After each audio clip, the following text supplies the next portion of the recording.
Sorry, folks. I'm gonna have to start a few minutes late. I'm trying to remove a stubborn stain from my favorite shirt, and I have to take it out of the wash as soon as the cycle's done. Be here as soon as I can.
Okay.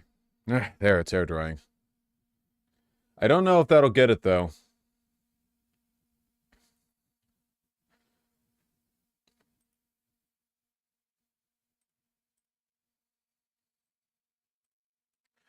There we go. It'll be fine. I need some, oxy bleach. I need some powdered oxygen. It's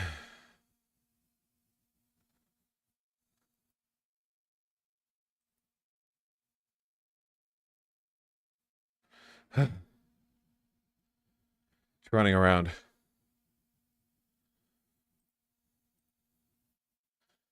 Vosh, you were wrong yesterday. California does not produce 70% of the U.S.'s food, but 11%. I don't remember what exactly I said, but to possibly save me from being wrong, I noticed that what you've linked here said that it generates 11% of the U.S. agricultural value. Is it perhaps like a food volume thing? Edible food? I know that a lot of like cattle feed is made in the Great Plains, but that's not. Fuck! I left my water downstairs. God damn it! Can't stream without water.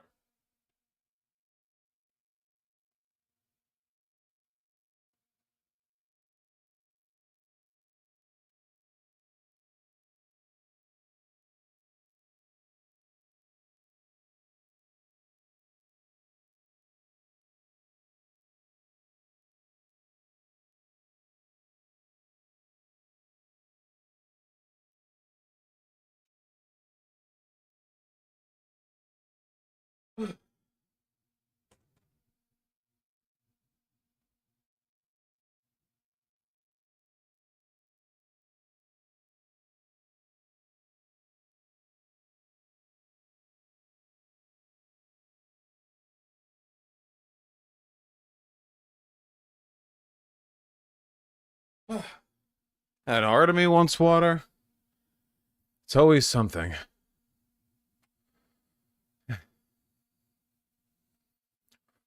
I think you read a chatter's comment, not said so yourself. Downstairs, how big is your house? Man, the bar's been set low, huh? I'm sorry, you have a... You have an in-unit washer and dryer? Okay, fucking bougie. Alright. You have a bathroom yourself in your house? And not like a shared outhouse that you and 17 neighbors use, like it's the Kowloon walled city?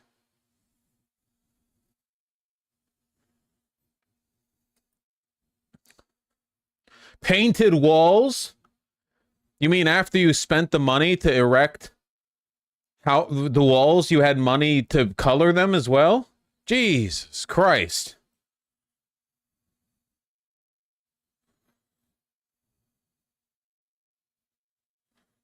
House owner brain, sorry. I don't own a house.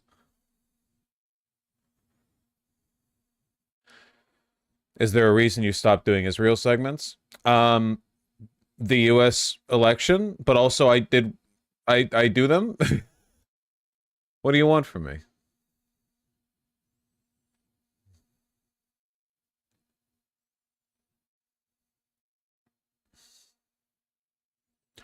Also, at this point, literally, what's the point of covering Israel? Like, you should... I'm not lying, and I'm not trying to be glib or like, oh, haha, I'm better than the stories or whatever, but, like, the Palestinian people are pretty much done. You all know that, right? Like, you might as well be viewing this from the, like, the retrospective...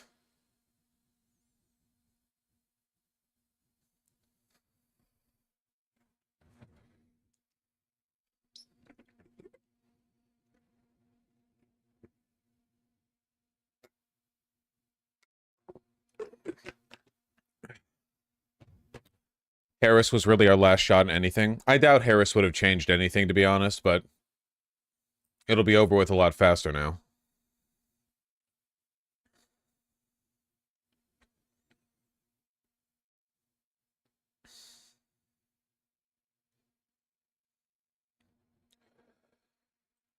Trying to steal Donald Glover's excellent fit here. I'm going to be real with you. It's mostly his body doing the work, but there's some phenomenal tailoring and sense of proportion here. There's a lot of work that goes into looking this good this casually, which is why he looks this good this casually, you know? Like, I know a lot of cynics are going to be like, he's just wearing a shirt and jeans. Oh yeah? Then why does he look much better than you? You know, people will look at like someone who, if they saw on the street, they would stop and look at, and they'll be like, "Oh, what? It's just a t-shirt and jeans." Don't be dumb. And it's not just the body either, because you see plenty of people with like this level of fitness. It's not that special, you know. He has aura.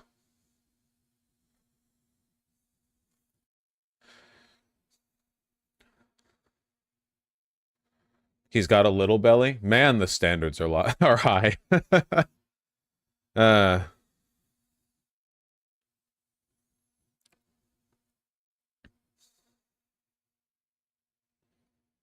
The rolled up wider jeans are a nice touch. Yeah, I don't know if they're straight leg. It looks like he did the, I don't know what they call it. Is it like the Tokyo roll or something? Where you fold in the cuff and then do a double cuff? So you have like a tapered cuff? I think he might have. I've never done that cuff though. Um, Pinup roll? Is that what it's called? A pinup roll? It might be. I don't know. I don't know the name. So you're saying it's how well the clothes fit him? There's a lot of there's a lot of stylistic cohesion. He's wearing like very casual, dirty white like trainers. He's wearing light wash jeans that are baggy and loose and very much a summer fit. The shirt is tight and so light that it's almost see-through. The baseball cap, the shit, like all of this is extremely like 1980s retro casual. The pants are higher rise. Um, the sleeves are really cuffed because at this point they hadn't gotten to the trend where all the fucking like sleeves have to come down almost to the elbow or whatever. It's good. The cap, I could take it or leave it. He looks great. His style is impeccable, but he comes off casual. Well, that's the real secret. Like the key to elegance and aura is looking comfy in your clothes, which is why people like Andrew Tate never sell it, because they're always bulging out of like women's clothing that's 2 sizes too small. The key is like looking casual, not like you're being a tryhard.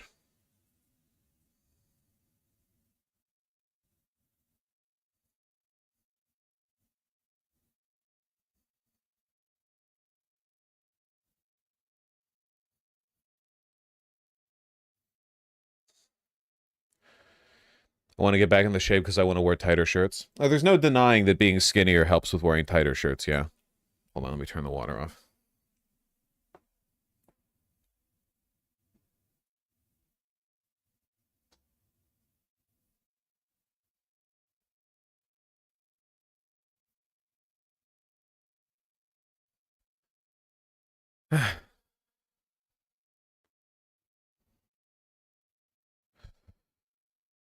Shut the fuck up, Vio Vio. Also, remember the main key here is where the line is. High-rise pants, short shirt. Classic. Not tucking it in because you don't tend to tuck in shirts for like a summer fit, at least not like a t-shirt like this because it's meant to look casual and athletic, but just like bunching it right here. And crop a shirt like that. You can just cut it with no belt. You wouldn't really wear a belt with a fit like this, no.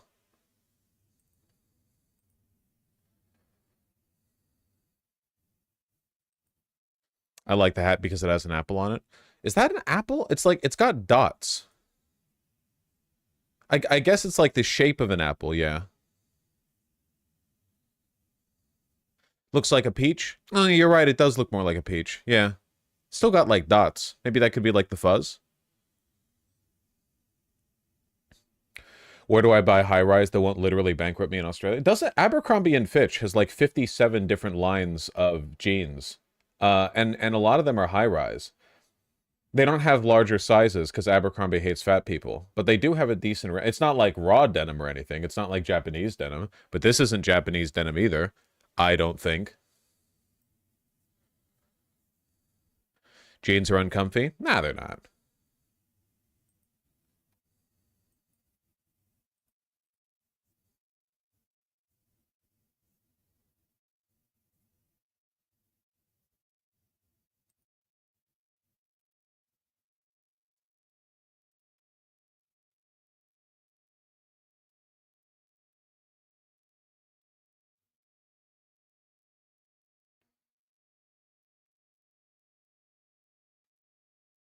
Good work. Or good luck, Elsa Bean.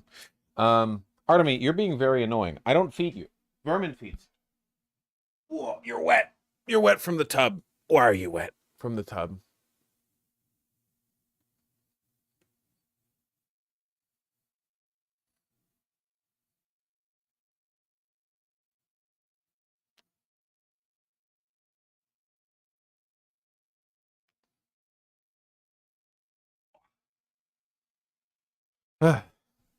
Man needs a diet. He has lost weight, I think. Does he ever piss on stuff? Yeah, he pisses on, like, cat sand. Nah, he's never had issues with that. He must have put a lot of effort into chilling out those cats. I mean, for the most part, it's just, like, being friendly to them.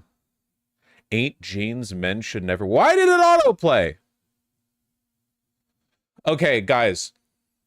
99% of my, like, understanding clothing stuff has been learning to not ever trust informational sources like this. Alpha... 7 million subs? Must be an older channel, because this only has 100,000 views. 8 genes mentioned everywhere. This is dumb as shit, okay? Never listen to stuff like this. Anytime somebody talks, like, prescriptively, you should never do this. Are you 30 wearing graphic tees? Kill yourself! Like, that. If you're ever watching stuff like that, you should never trust it. It's the yogurt mail guy. This is the Skiblo mail. Okay, I don't...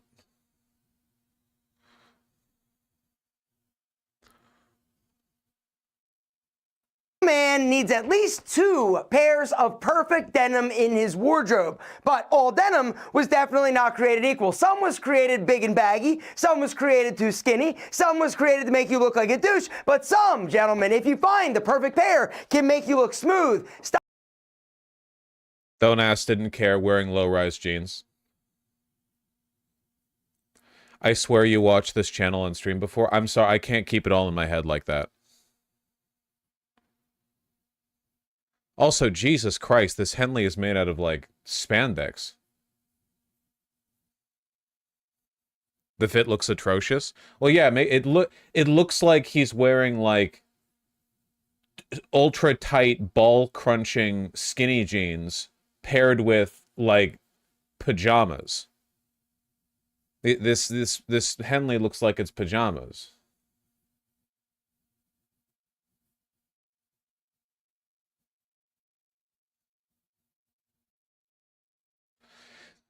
The t-shirt's way too long. Well, this type of shirt you're meant to tuck in. So it's fine that it's long. It's just nothing.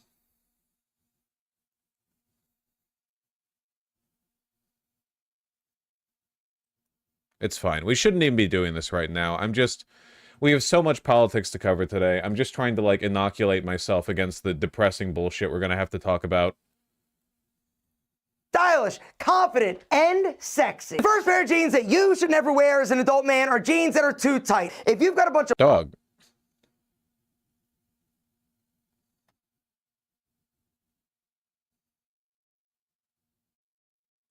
pulling or whiskering in your crotch, this is a sign that your crotch is too big and you need to size up, or the jeans are too tight. Or that's what this is, the whiskering. The lines here, the light lines right here are the whiskering. That's is perpetually open. Another sign your package is huge, or you need to size up. You need to typically go with the larger waist size or keep a one to larger show me your size body, in terms man. of fit. From a skinny to a slim or a slim booty. You should be able to pinch about an inch of fabric on either side of your thigh. All right, now, if you've got big thighs, this may be a little bit more challenging. The good news is that they do actually make athletic tapered, which is going to allow for a little more room in the crotch, the thigh, and the glute region, but tapered down so you're not wearing big baggy pants. Which brings me to the next jean you should never wear. Anything that's too baggy, right? Now, I know that there's like dad jeans, baggy jeans are kind of like in trend, but the truth is, it's not a good look for most. all right. It's pretty dumb.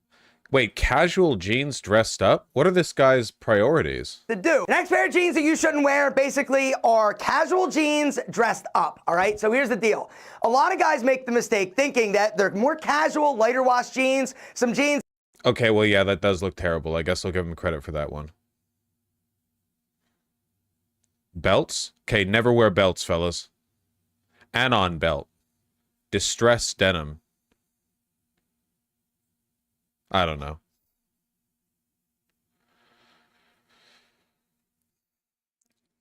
Why no belts? I'm just watching the video, just like you. What do you mean never wear belt? That's what he's. I was joking about the content of his video. He said don't fashion don'ts, and one of the sections is just called belts.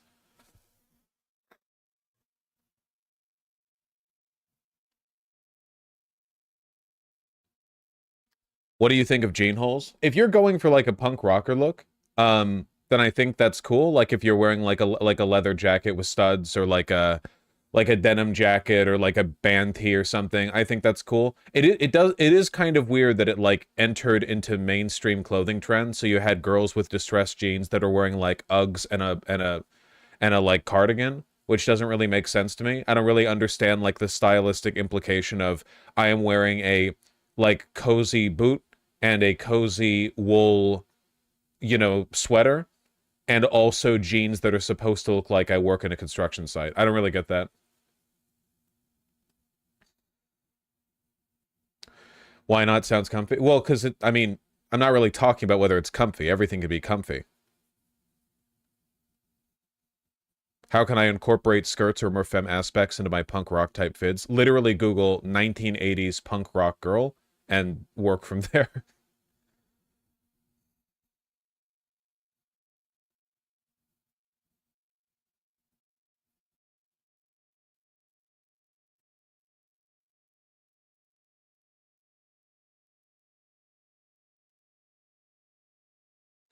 Clothes should look comfortable but not necessarily feel comfy. All clothes can be comfy, you know? One of the like weirdest things for me is when people are like, "Yeah, I don't like wearing suits because they're uncomfortable." What are you wearing? Like, no hate. Like, I understand wearing a suit's more effort than wearing like whatever else. And it's not like I wear a suit outside. The few times that I've worn a suit, though, like, and I have suits, or at least I did before I donated them because they weren't fashionable enough. Um, they're comfortable.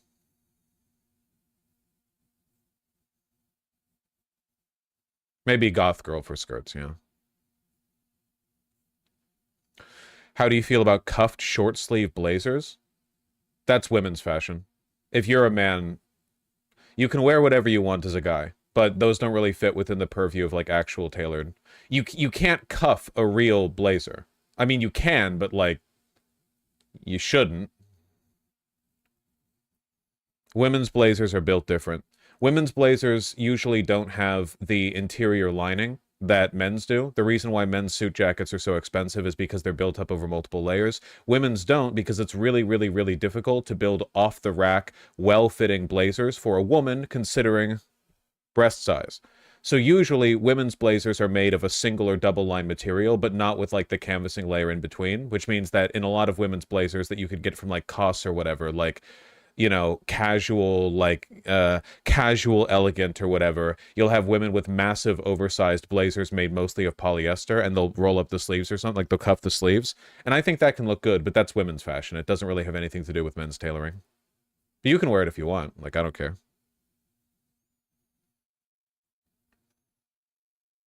What do you think of edgy style? I love Warhammer 40k.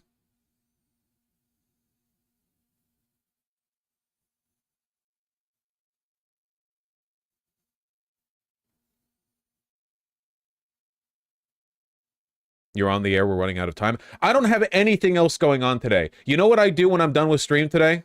I probably put my shirt in for another wash, okay? That's what I have going on today.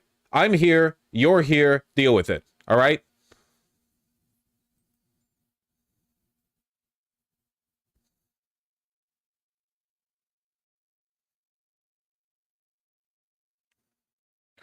Women in properly tailored men's formal wear are the best thing in existence. Yeah, it's just fucking expensive to tailor a suit to, you know, there's a lot more variance in women's bodies than men's when it comes to like clothing construction. Men have much more predictable fat distribution, for one, and we also don't have tits. I mean, not, don't you get like, oh, some men have tits. I know, okay? Yeah. Boy, wife, something, something. I know, okay. You know what I mean.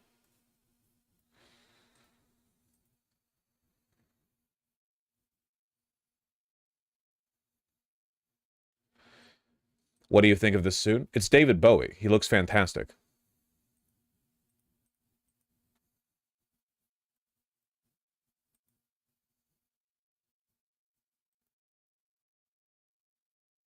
Gets everyone eventually, Rubica. Thoughts on sleeping in socks? I think it's punishable by death, TBH. What's wrong with sleeping in socks? If it's cold and you don't want to turn the heat on in your bedroom because it'll make you feel too, like, stuffy or whatever, and your feet's kind of cold, why wouldn't you wear socks?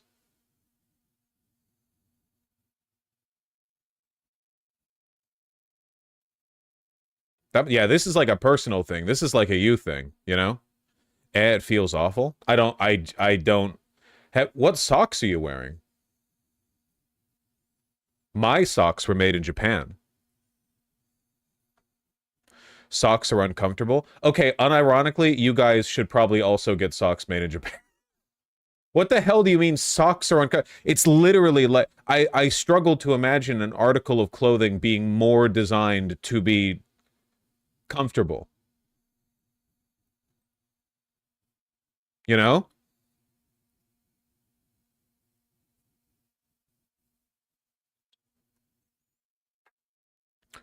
What socks do you recommend? I need new ones right now. The crew socks that Lady White sells are top tier. Probably the best crew socks that I've ever seen or felt. They feel great. They look great. They're 28 per. So, I mean, they're like if you really want to dress up for the town or whatever. Like if you've got your damn Chuck Taylors on and the jeans are cuffed up and you're looking hot as fuck. Though I guess if you were wearing Chuck Taylors, it would probably be better to wear crew socks that have a stripe on them, like in the Ivy style. But you can do either.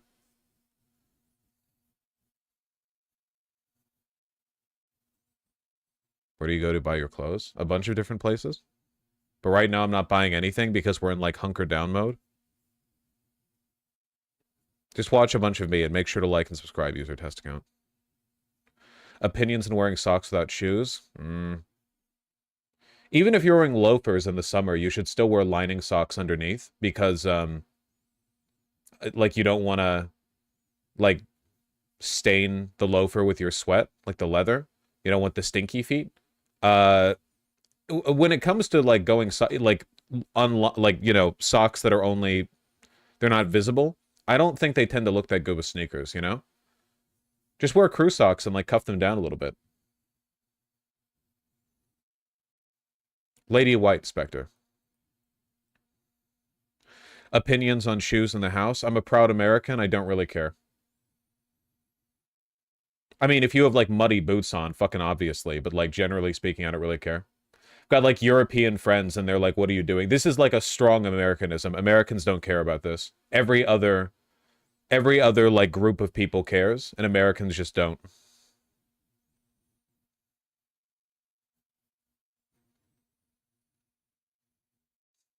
Opinions on shoes on the bed? Let's not go too far, okay? Come on.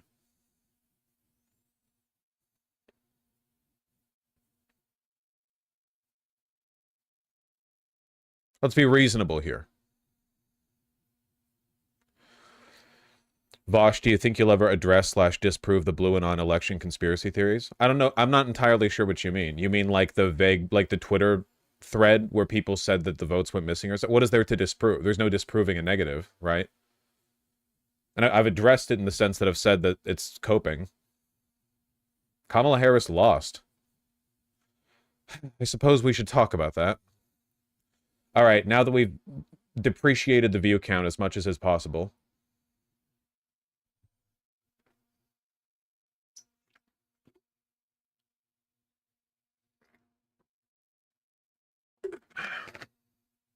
User test account. You've predicted one of the things that we're going to talk about.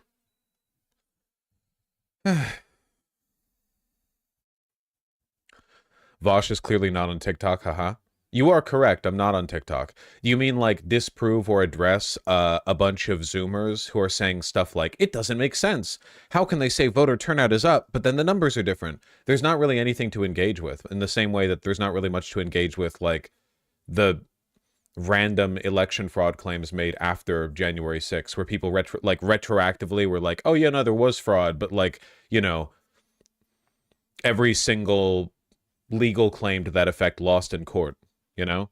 But they just like vaguely gesture at it.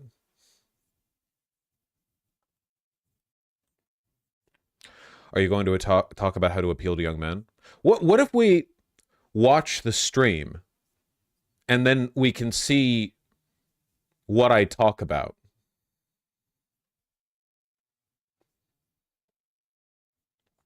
You are, toenail sniffer. About Starlink being connected at counting at pull sites. I don't know what you mean. The Starlink doesn't control, you don't vote through Starlink, you vote at a polling booth.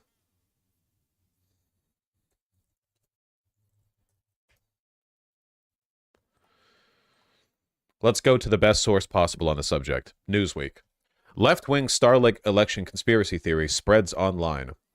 An election listen, I want to be clear about this, okay? I expect conspiracism from the right because anti-empiricism is a component of fascism. This disgusts me. The more liberals cling on to this delusional belief that the election was stolen, the longer it'll take them to realize that Karl Marx was right about everything, and the reason they lost is because populism and a rejection of liberalism in the face of blah-de-blah-de-blah. I've talked about it before, okay? Like, we need a real awakening on this, and I don't think we're going to get it. I think we're going to get, like, I don't know, Josh Shapiro 2028, if we get a 2028.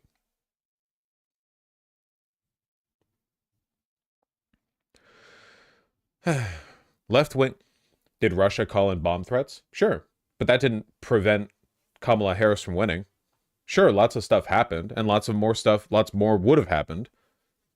But Kamala Harris lost fair and square.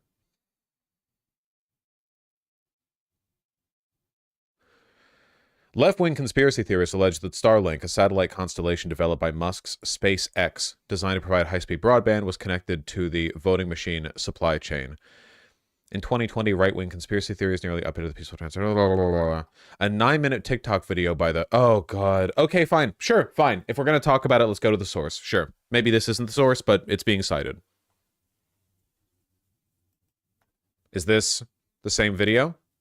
9 minutes. 9/11? I really debated whether or not I was going to sit here and talk about this. I thought about it long and hard yesterday. I know that this is probably going to cause controversy, or this is going to cause whatever. And to be quite honest with you, I'd much rather lose and people know than not do anything and sit on it, okay? This was brought to my attention yet. No hate to this lady, by the way. It does make... Have you seen people on Twitter, like Gen Xers?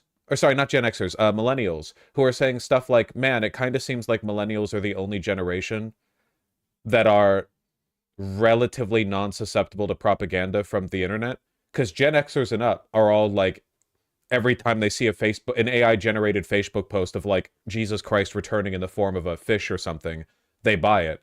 And then there are Gen Z and Gen Alpha who just have no computer literacy whatsoever because they grew up past the age where you had to know about computers to use computers.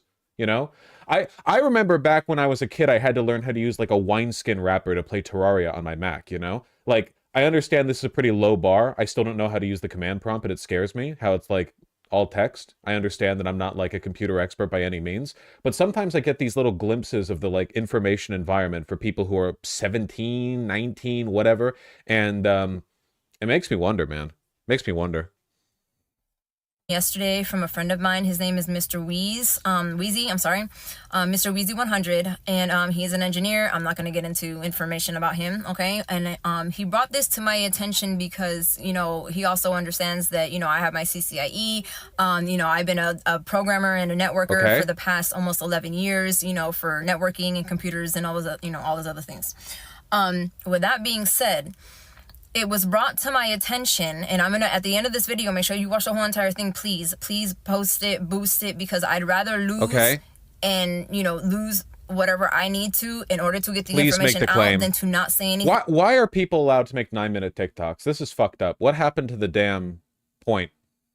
And sit on it, because I absolutely fucking refuse to be like this. This is a give back to my dad and, you know, everything that he went through. Anyways, with that being said, he sent me a video letting me know that California and other swing states were able to use Starlink in order to tally up and to count ballot votes or voting ballots in their state. They're not. Okay? That's not true. There's a multitude of issues with that, and I'm going to explain to you why. It's and not I will explain to you. Wait, who'd you hear this from? Is this literally like the bar for information for Blue and on TikTok conspiracism? This is literally the same as the right-wing stuff, where some like wine mom in the suburbs outside of Philadelphia is like, I heard from my uncle that such and such. Like, what are you talking about? Truth nuke, liberal. Did you know that votes are tabulated using Starlink? What? We gotta accept what happened here. In layman's terms, because you have to understand when it comes to computer programming jargon, you guys are not going to understand what the flying F I'm fucking talking about, okay? Okay. So anything that you guys don't understand or you want more clarification from, please message me. I have no problems explaining it to you. Okay. With that being said, okay, you also have to understand that when it comes to Starlink, okay, Starlink is a, it's an IPv4, it's an IPv6. Basically what that means is that it's a specific satellite link-up system that sends signals to whatever it's hooked up to. Doesn't matter what it is, like a normal internet connection, right? With that being said, two things. Number one, why in the flying freaking flap, okay, that was a straight up millennial moment, right? That was like a Gen X moment, actually. I can has cheeseburger moment, if you would. Well, what was it? Billy Need, what an absolute fuck crustable of a day, Billy Needy Drinky. That was like a I grew up reading Harry Potter moment. I guess I don't know how old this lady is. Voting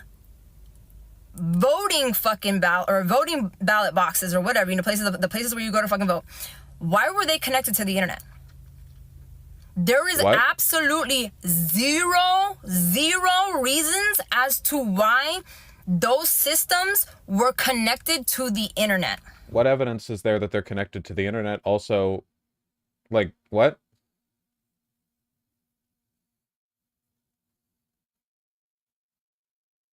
Calling Starlink an IPv4 is like calling a computer Google. So it's something that I would do. 50 of my brain cells just killed themselves. Yeah, I guess. Does all of TikTok sound like this? In my experience, literally yes. Literally all of it. They have a very distinct... It just reminds me of going on Tumblr back in like 2009. Those machines have absolutely no problem tallying up votes like they have done since the beginning of time. What? Now, all of a sudden, he wants to come in here and talk about, oh, well, I'm going to go ahead and help you because I know, there's a lot more people voting and it's going to be difficult. This and this and that. There's not a lot of people that you volunteer to help. Blah, blah, blah, blah, blah. Let me help you to tally up the votes in order to be able to help you guys and make things easier for you. Oh. Okay, wait, hold on. I just realized there's literally no reason for me to be watching this. This is all completely nonsensical. Okay, let's get past the boring stuff, which is the conspiracy, and let's get to the interesting stuff, which is my opinions on the world, okay? Look, conspiracism is common and always has been and always will be. People like thinking that when a tragedy has happened, and this election has been a tragedy, there is like a reason for it, and it's not just, cosmic fate. The problem is that there is a reason for this election result, but it's not the one that these people think. And it's very, very, very important because all of the signs that I'm getting right now, across the board, all of the signs that I'm getting from Democratic leadership, from their consultancy, from their like main runners, the signs I'm getting is that no one's going to learn their lesson from this. Bernie Sanders said it, and he was completely correct. Everyone has rejected it. The DNC chair rejected it. Nancy Pelosi rejected it. Chuck Schumer's just going to be minority leader. Like, all the same people are going to be in charge of the Dems even after failing us. Like, this is the problem that I have. Well, I have a lot of problems, actually. I am replete with problems. Am I using this correctly? Replete. Yes. Yes. Filled or well supplied with something. I'm filled with problems. Okay? The problem that I have with this is that the Democrats and their consultant class and the capital class directly benefit from this because the longer people delusionally believe that it was cosmic circumstance that Trump won, the longer Democrats get to not give a shit and never change their message. Okay? The Democrats don't really, we've said this many times before, the Democrats, the people on top, I don't mean the voters. The voters care a lot that Donald Trump just won, okay?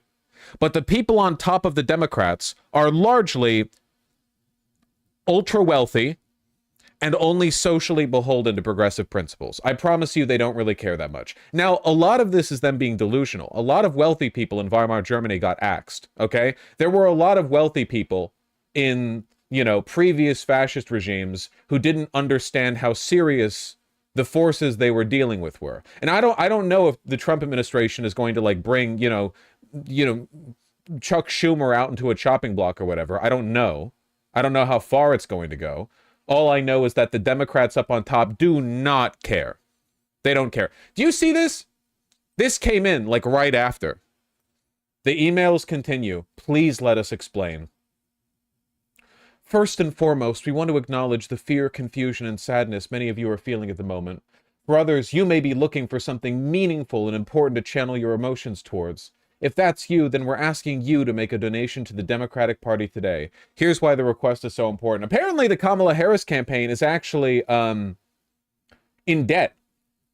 They raised like $1 billion in direct donations, and somehow they're still paying off their debts, which I would love an audit on that. I know that running a campaign is expensive, but, you know, you lost, so I'm a little bit less inclined to be charitable, I guess. It really makes me wonder how much of this just went to, like, I don't know, consultants making like $500,000 a year sitting around telling Kamala Harris that the best strategy moving forward would be for Hillary Clinton to personally knock on every Arab voter's door in Michigan and tell them that they're a retard. I don't know. I don't know where the money went, is all I'm saying. Was anything like untoward done with it? I don't know, but I am pretty mad at them, to be honest with you. So I'm going to assume I'm about to turn into a Brianna Joy Gray ass anti-dem holy shit. This is like the equivalent of hollowing, you know, like the struggle, the Sisyphusian task of a leftist is to not go hollow.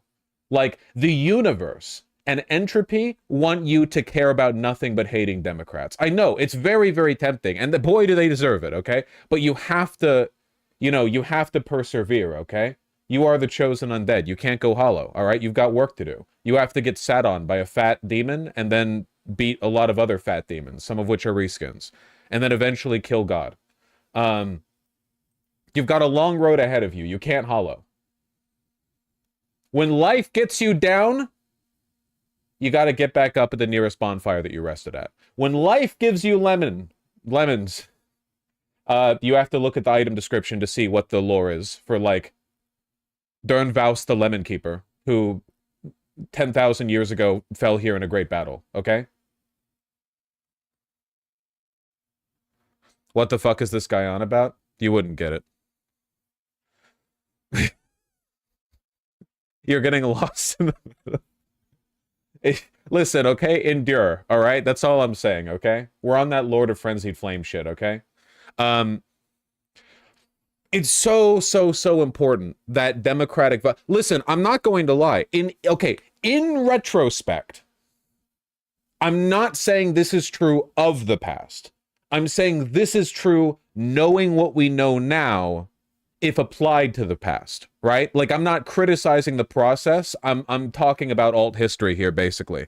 I think that America would be better positioned if every single Democrat in America who voted for Kamala Harris had instead sat and folded their arms and said, I want a Democratic Party that does better, you know? Like, I'm totally okay with protest votes on the condition they don't cost you the election. But Kamala Harris already cost us the election by not winning.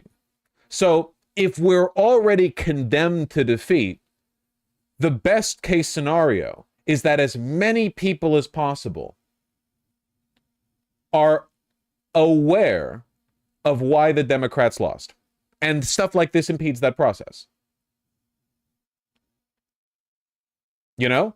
Like, we are fucking doomed if next election, all of the most powerful liberals are backed by all the most, like, aggressive donors, and all of them are screaming stuff to the effect of like, no, don't move to the left. Being pro-trans is what cost us the election. You need to run someone. No, Gavin Newsom is too far left. And by the way things are currently heading, I bet you that's going to happen. Gavin Newsom is going to run.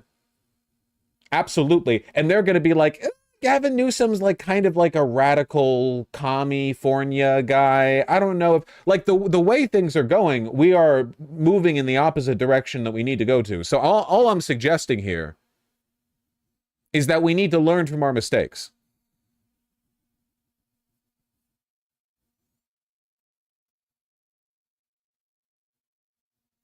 A sitting Democratic senator just admits it. Yep, yeah. This is one of the things we were going to go after, and I thought I'd wait for a later moment to go over it, but I guess we'll go over it now. Chris Murphy, everyone.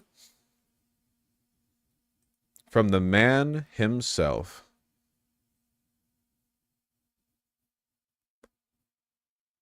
Gavin Newsom has actual values. Harris is an empty show for the DNC. I don't really agree with that. I think that maybe Gavin Newsom's values are being the Joker.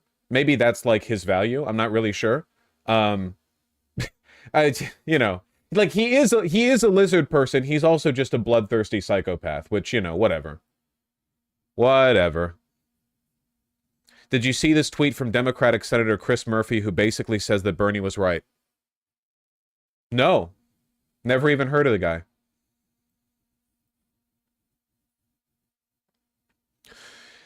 That was a cataclysm. Electoral map wipeout. Senate Democrats practically ceiling, or Senate Democrat practical ceiling is now 52 seats. Republicans is 62. Time to rebuild the left. We are out of touch with the crisis of meaning / purpose fueling MAGA. We refuse to pick big fights. Our tent is too small. True. The left has never fully grappled with the wreckage of 50 years of neoliberalism, which has left legions of Americans adrift as local places are hollowed out, rapacious profit-seeking cannibalizes the common good, and unchecked new tech separates and isolates us. The things that mattered are disappearing. We spend half as much time with friends as a generation ago. That's fucked, man. Read number 6. I should permanently ban you. Are you a fucking... I'm literally reading through it, and are you kidding me? Bro, this live reading video that I'm watching is sick. Get to paragraph number 6 on the page. Make sure you read paragraph number 6. Like line 2 on, you can skip line 1 on paragraph 6, but line 2 onwards, very important. That's where the big twist happens. Jesus. Hard work no longer guarantees economic mobility. Institutions like churches are delegitimized. Well, in this respect, that's good, but you know, place-based identity evaporates as we all become global citizens. I agree that's bad. I think you can be a global citizen, but also care about the place you're in. I think one of the nicest things that you can do if you move to a new city is sit down and spend like a day learning about that city on like Google. I mean it, because you're going to learn all this like really cool stuff that you appreciate. Like you're going to walk by like a brick wall next to a property that seems like it does nothing and leads to nowhere. And then you'll read like, wait, that brick wall was like, I don't know, some famous guy tripped over it 100 years ago. And that's when he decided to clear out all the potholes in the street or something. And that's why this is called, like you learn something cool, you know? One thing that I learned recently is that Seattle has 2 different street grids that were basically drawn up and managed by 2 different wealthy patrons, one of which is like basically on the, what's it called, the Meridian? No, like it's basically on the north-south, like, you know, like this, and the other one is on a slant like this going down, and the line that divides those two is called Yesler, and Yesler was the name of the guy who did the lower half. So that's the reason why that's where all of the streets bend like 30 degrees, because that's where the 2 wealthy patrons joined the city grids. And now every time that I go up and down that street, it's like, oh, that's really cool. Yeah, you can actually see, like, that's the reason why there's such a distinct, like, separation the whole city across right at this point. It's like, okay, you know, it's just like a cool thing. I think stuff like that is really nice, you know? And it is true that's evaporating. This is worse in the new world than in the old world, I guess, or at least in North America, because in America, like, a lot of these cities are dead. Whereas if you go to, like, I don't know, literally any city in the Netherlands, Germany, Spain, France, whatever, it'll be rich with history, you know? A lot of that is also because they care to preserve it, not just because stuff happened there. As someone who grew up in LA, it's pretty cool how when I went over to like Baltimore or New York or whatever, it's like, oh yeah, that right there, that's where like America happened. You know? I don't know.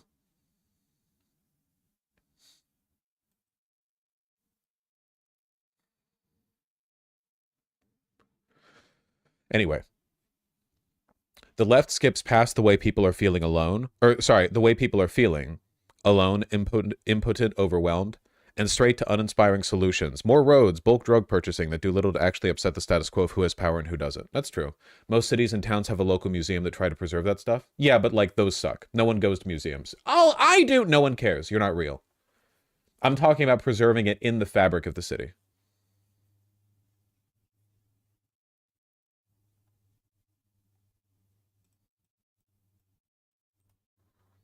I do.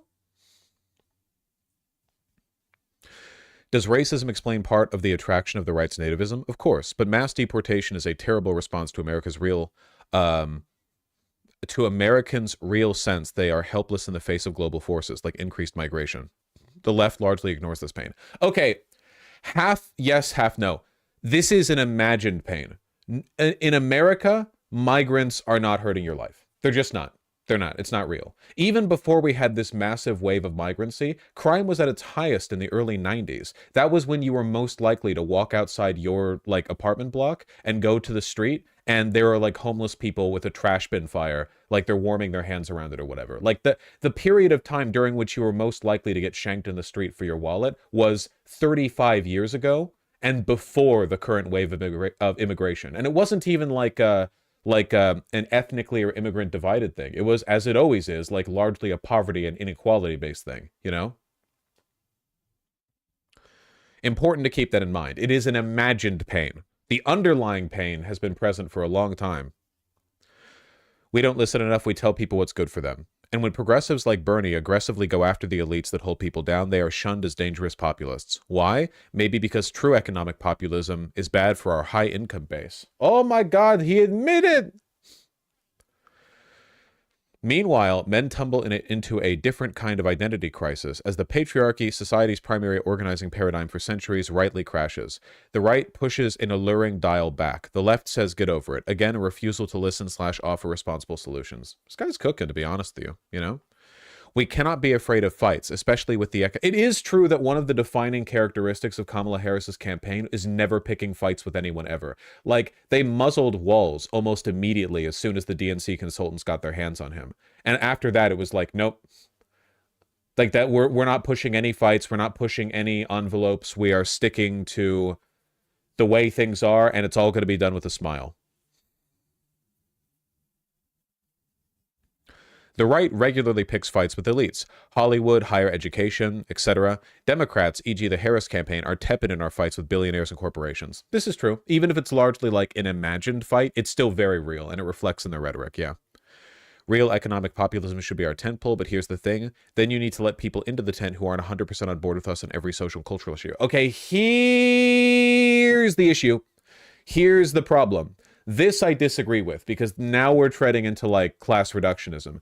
A fight against economic elites, a real economic populism, doesn't have to be done at the expense of advocating for social minorities. The idea that they do have to be done like at each other's expense is total bullshit. The idea of like we could beat back the elites, but only if we kowtow on abortion, trans rights, gay rights, whatever. I don't believe that for a second. I think that's total horseshit. In reality, if you give up on fighting for an issue, you lose on that issue. That's what it means to give up fighting on something. So if you don't fight for trans, gay, whatever, like you will lose on those issues and they will weaponize them against you. They called Kamala Harris a communist. They'll call Kamala Harris a pro-trans freak.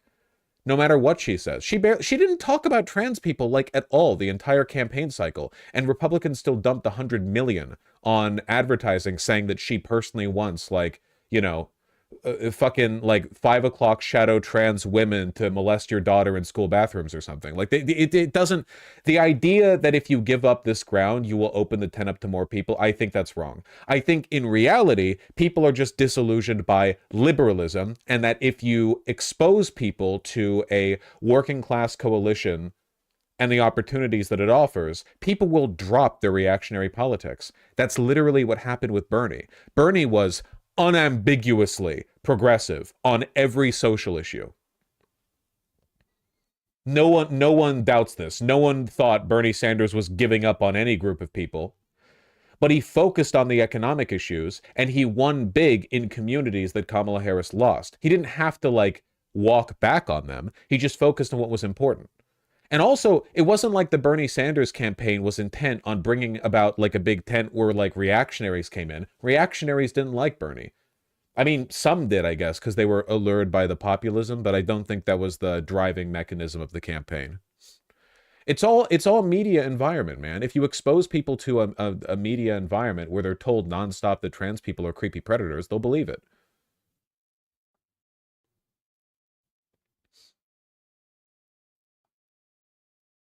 Or issues like guns and climate. I'm very sorry. I do not accept people into my coalition who don't believe in climate change. Are you fucking insane? You can't. The whole world believes in climate change except for America, like half of America. Like, no, I don't believe this. I don't. Yeah, I reject this premise. I don't think that economic populism means giving up on, like, you can be wrong about everything as long as you're economically populist. I think if you do economic populism well, you can keep all these positions and people will still like you.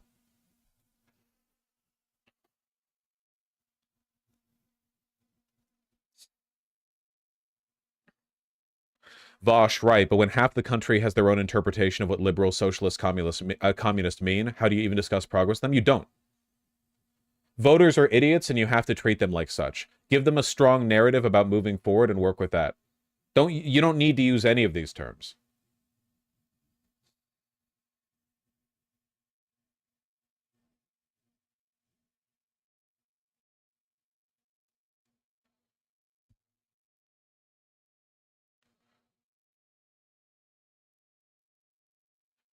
How do you pick fights but also be less judgmental? Who wants to be less judgmental? The Harris campaign was too scared to judge anyone. The Democrats never judge anyone. They're massive pussies.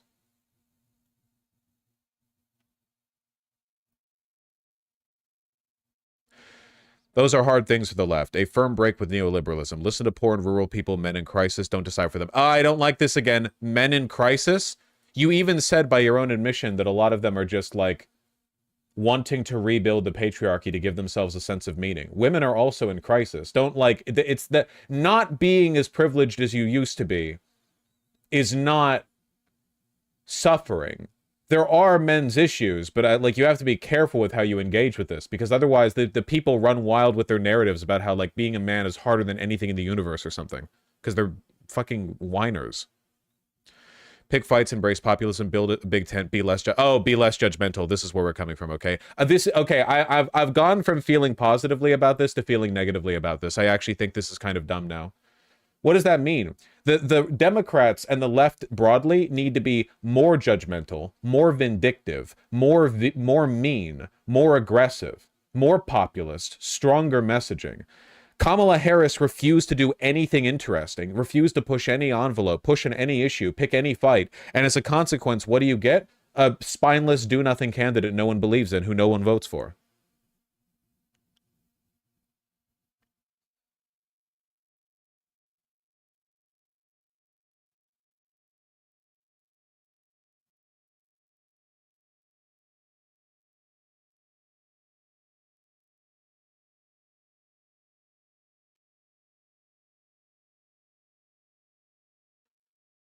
I think the men in crisis thing is sort of a virtue signal. I'm not sure he will actually do something. I don't know what you're talking about.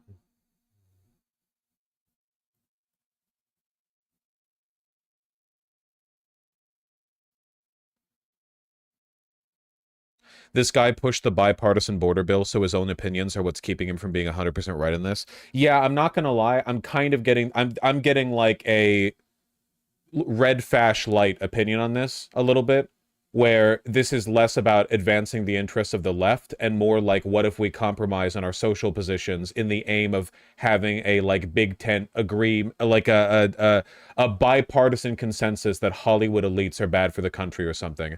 The way he talks about globalism, the harm like migrancy does to this country or something, it gives me the impression that like his understanding of economic populism is not my understanding of economic populism.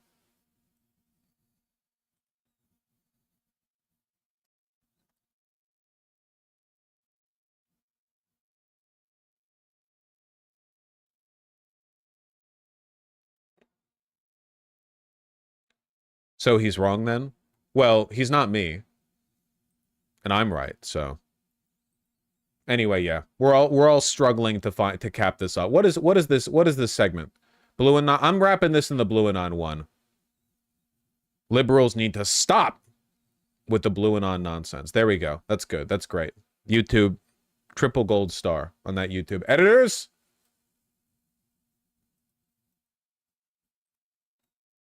I need like a little bell. That's what I need.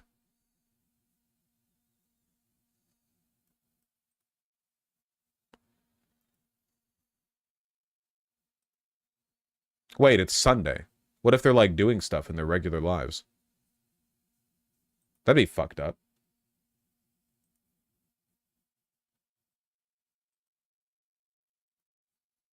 People have lives. Not you. Why are you here then?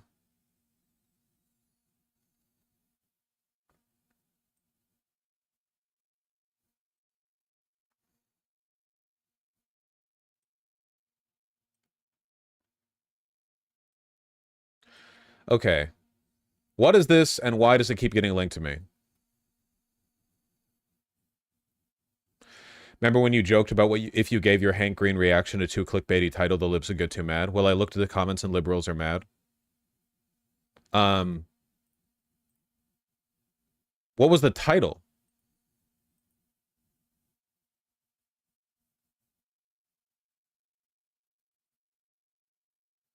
Hank Green is almost right? That's a good title! Hello, some schmuck on YouTube. Read these donos soon. Okay. Who linked this? Also, try to not link videos that have a fucking timestamp on them unless you mean for me to see the timestamp. He's been called the Nostradamus of elections. He's correctly predicted 9 of the last 10. That is until the early hours of Wednesday morning, when CNN predicted Donald Trump would win the presidency.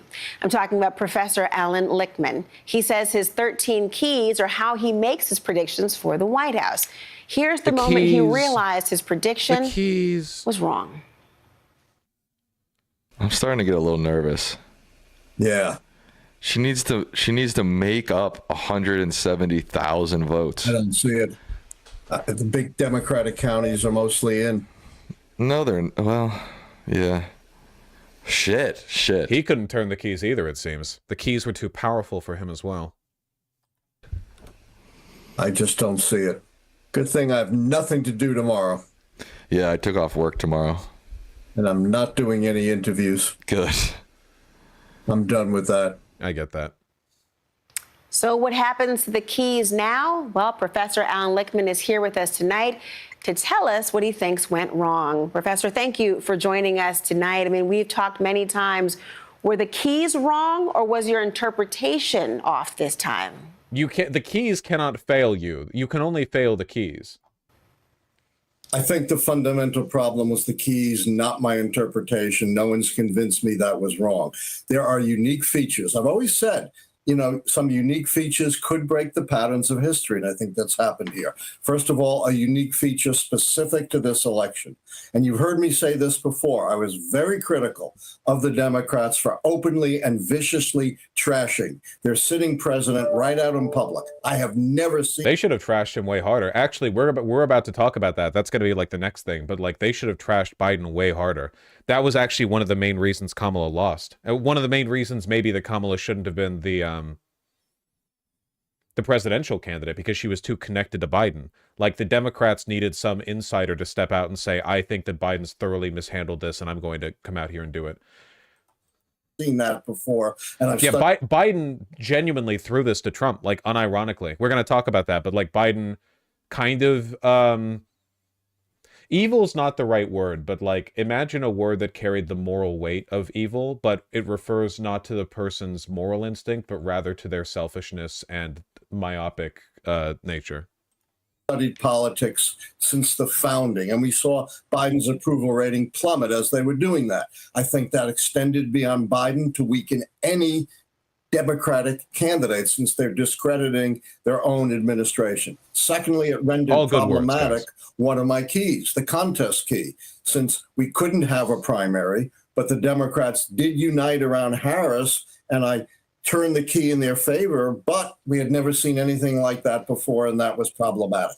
But more importantly, are trends that are long-term and affect the long-term future of our democracy and the keys, because the keys depend upon a rational, pragmatic electorate deciding on. Why would you ever, it's like the most liberal thing I've ever heard. Why would you ever make that, why would you ever build a prediction machine built on the assumption that the voters are rational? That's insane. Based on governance, whether the incumbent party should get 4 more years. And we've seen the explosion of some trends that have existed before, but not to this extent. Disinformation. You know, Elon Musk is, I don't know how many hundreds of billions he has. The world's foremost political Nostradamus says he failed to account for disinformation in his assessment of who would win, you know? Not that that hasn't been like the guiding strategy of the right for a decade, like for longer than a decade, certainly, but especially for the past decade. He has been the director of misinformation. 2 billion views of his spreading of disinformation, not just about the economy, but about immigrants, about minorities. We've never seen disinformation at this scale. All right, we forgot to account for the fact that people can lie. To this scale, the agitation of 3 trends that have been very deeply embedded in American history: misogyny, racism, and xenophobia. You know, the first anti-immigrant law was 1798, and Donald Trump wants to revive it. You know, first it was the French, then the Germans, then the Jews, then the Mexicans, then the Muslims. There's always a few other groups. Another. And of course, you know, racism. We didn't even begin to dismantle Jim Crow until the 1960s, and it's still to some extent. Why do liberals seem to be unable to admit that people can lie? Well, genuinely, it's because they can't. It's like a failure of modernism, their inability to understand that there are frameworks outside of their own. You know, their framework accounts for institutional trust, and for that reason, they just don't engage well with the idea that an entire political party could not only lie, but no longer be able to tell the difference between lies and truth. They're really, really bad at accounting for that. They think that things like shame matter. Have you ever seen what, like, mainstream liberal comment sections look like? Or, like, have you ever seen what resist libs are cooking on Twitter? They act like, and it's still wild to me they do this, they act like people like J.D. Vance, Elon Musk, Donald Trump can be caught in a lie and shamed for it. Like, they act, you know, oh, I found out you're lying. Ha. They have no idea what the game is like anymore. They have no clue.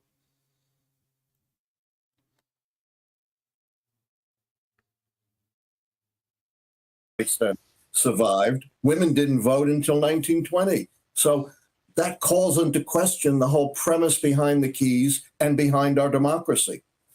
Well, if it calls into question the premise of the keys, what about the fact that the pollster Nate Silver says that he used your keys to predict a Trump win?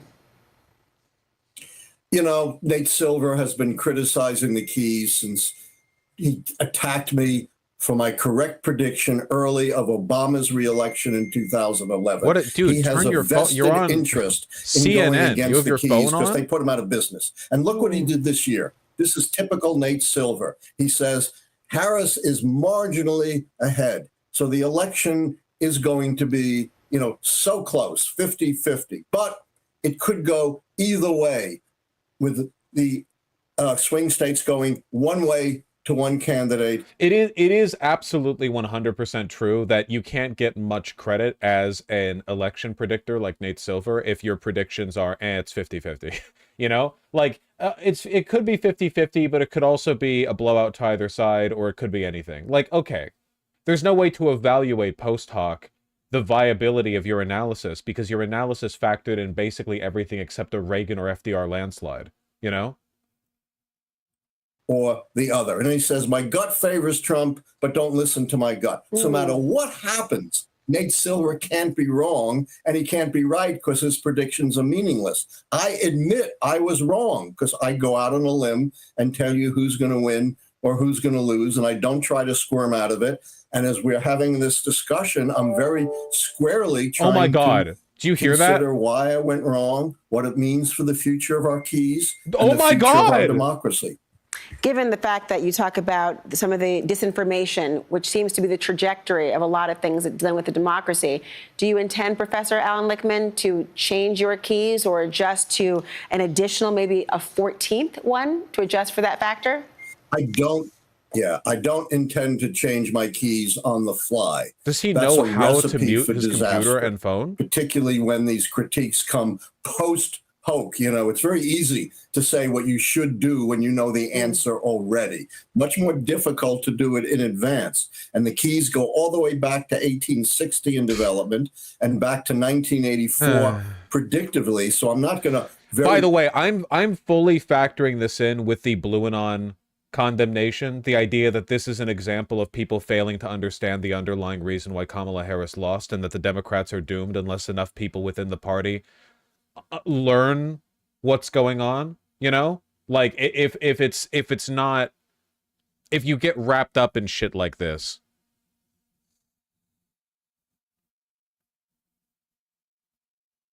He is biased in applying the keys. You don't know how to use those keys. Give them to me.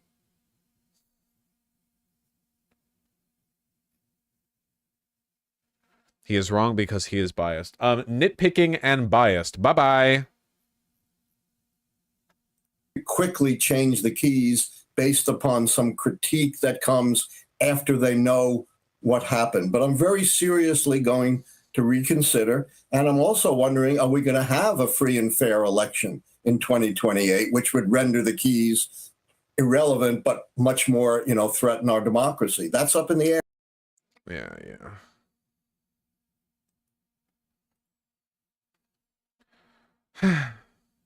Look, I don't hate Lichtman. I think he's really funny. Do you agree with Hassan's point that it's immoral to make fun of the 60% of Latino men who voted for Trump if they get deported in Trump's mass deportation plan? I can't muster the sympathy. You literally voted for it, man. If it's your family members or something, but like that's the most Schadenfreude thing imaginable. I'm not gonna be like ultra double charitable because they're not white or whatever. Like, you literally hit the big red button that said deport people with my skin tone. I don't know what to say. Like, it's mean, but like, maybe don't vote in Hitler. I don't know. Like, that's mean. Isn't voting in Hitler mean? I feel like it is mean.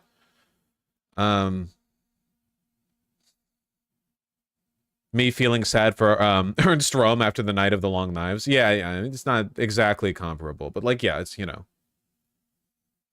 I don't think you should be like racist against them. Like you should be racist against Latin people, or you should extend that bias towards Latin people broadly or anything like that. But if like there's a person who is known specifically to be like a MAGA Latino guy and he gets deported, you know, okay. What about sympathizing for those who voted against him? Well, those people wouldn't have voted for... I'm sorry, wait. I just said if you voted for MAGA and you get deported because of that, then that's one thing. Why would you interpret... How are you taking from that, like, well, what about sympathy towards people who didn't vote for him? Well, I wasn't talking about them, was I? Why are you implying that I'm, like, wrapping all those together in the same group?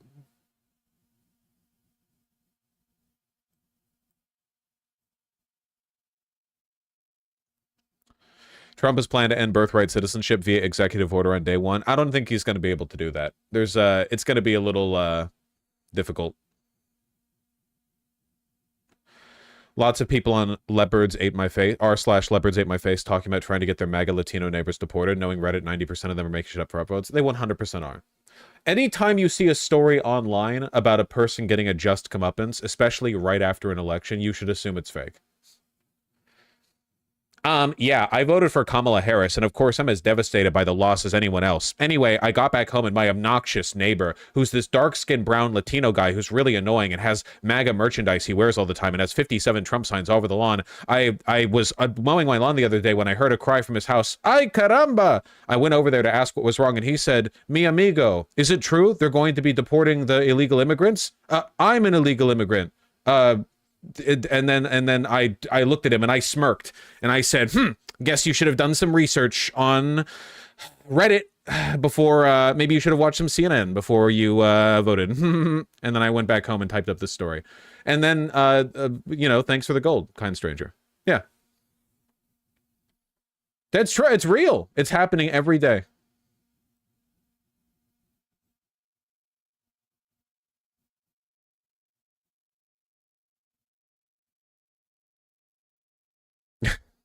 Yes.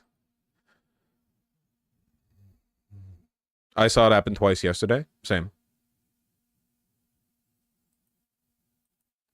That's like every fucking Reddit story, Jesus fuck. Yeah, I know. I know what Reddit's like. I'm aware of what a shithole it can be. Not as bad as Twitter, though.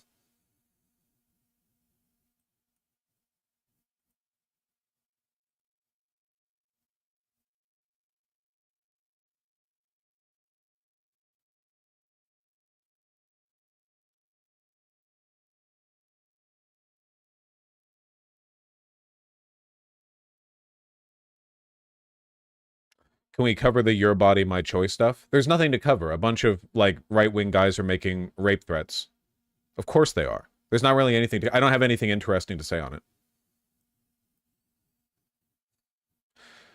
Honestly, keep it up. They should keep it up. I understand this may seem a little bit callous, but keep in mind, what we saw in 2024 was not, like, everyone in America shifting right. It was mostly a slight uptick in voter participation, and a lot of left-leaning people just didn't go out and vote. A lot of, like, independents and left-leaning people just didn't go out and vote. So the more people on the right, men on the right, treat this like the world is their oyster now and all women are, like, you know, rape toys or whatever, the more women are going to get concealed carried licenses, and it's very, very good for, like, future turnout. You know, you know what? If this is the reminder you need, everyone who didn't vote, that all the people who did vote for the right are, like, looking forward to, you know, sexually assaulting you, like that. I mean, these are the stakes of the election, effectively. So if they should be open with it, you know, fuck them being quiet about it. Holy shit, it's a psyop for the NRA. Yeah, the NRA has been losing popularity with the right for years now. This is the way they pivot and get their share back. They pivot to, like, you know, female gun owners on the left. That'd be a good get. That would be like a historic turnaround. r/2x chromosomes is already full of posts of women getting guns now on Reddit. So I got back home after the voting in the election, voted for Kamala Harris, of course, and my obnoxious right-wing white neighbor, who's a man, by the way, with a bunch of signs saying, your body, my choice, all over the yard. Well, after, the next day passed and I heard, ay caramba! So I went over and asked what was wrong, and he said, I just learned Trump doesn't actually have a plan to make rape legal. And I said, stupid liberal. Wait, no, mixing my bits. Stupid rapist. Should have watched more CNN, and then I purchased a firearm. I don't know. I'm gonna take a piss, then we'll...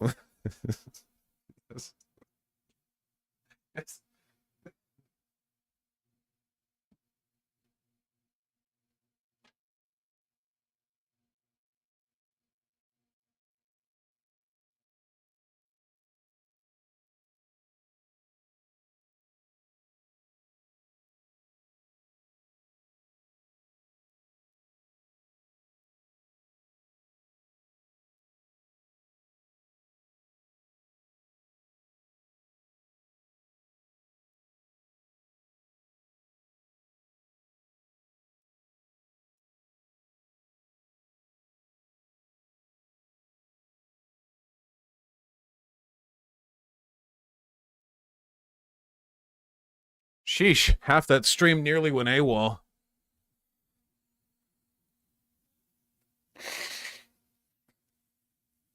All right.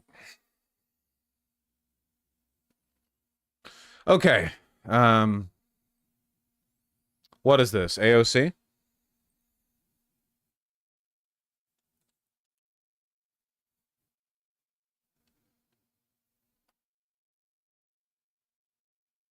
Democratic Party is not a left party. The Democratic Party is a center or center conservative party. We do not advocate for, we do not We can't even get a floor vote on Medicare for all. Not even a floor vote that gets voted down. We can't even get a vote on it. So this is not I should have listened to Brianna Joy Gray. Should have forced the vote, so you could have gotten nothing done. But you know, it would have been a news story. It would have given me content. left party. There are left members inside the Democratic Party that are working to try to make that shift happen. But you're right, it does convey a certain sentiment about true believers. And there are a lot of true believers in that we can capitalism our way out of poverty.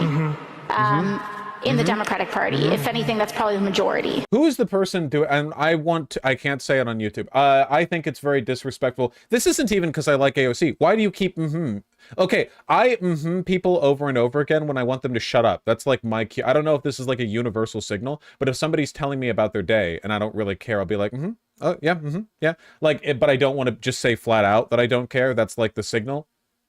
Active listening. This is not active listening. Active listening does not involve, does not have like a 2-second cooldown, okay? It's an active something. Right. And that's an area in which I agree with Dr. King. That was two in one gap. And that's an area in which I agree with Dr. King. That was a double. That was a fucking combo hit.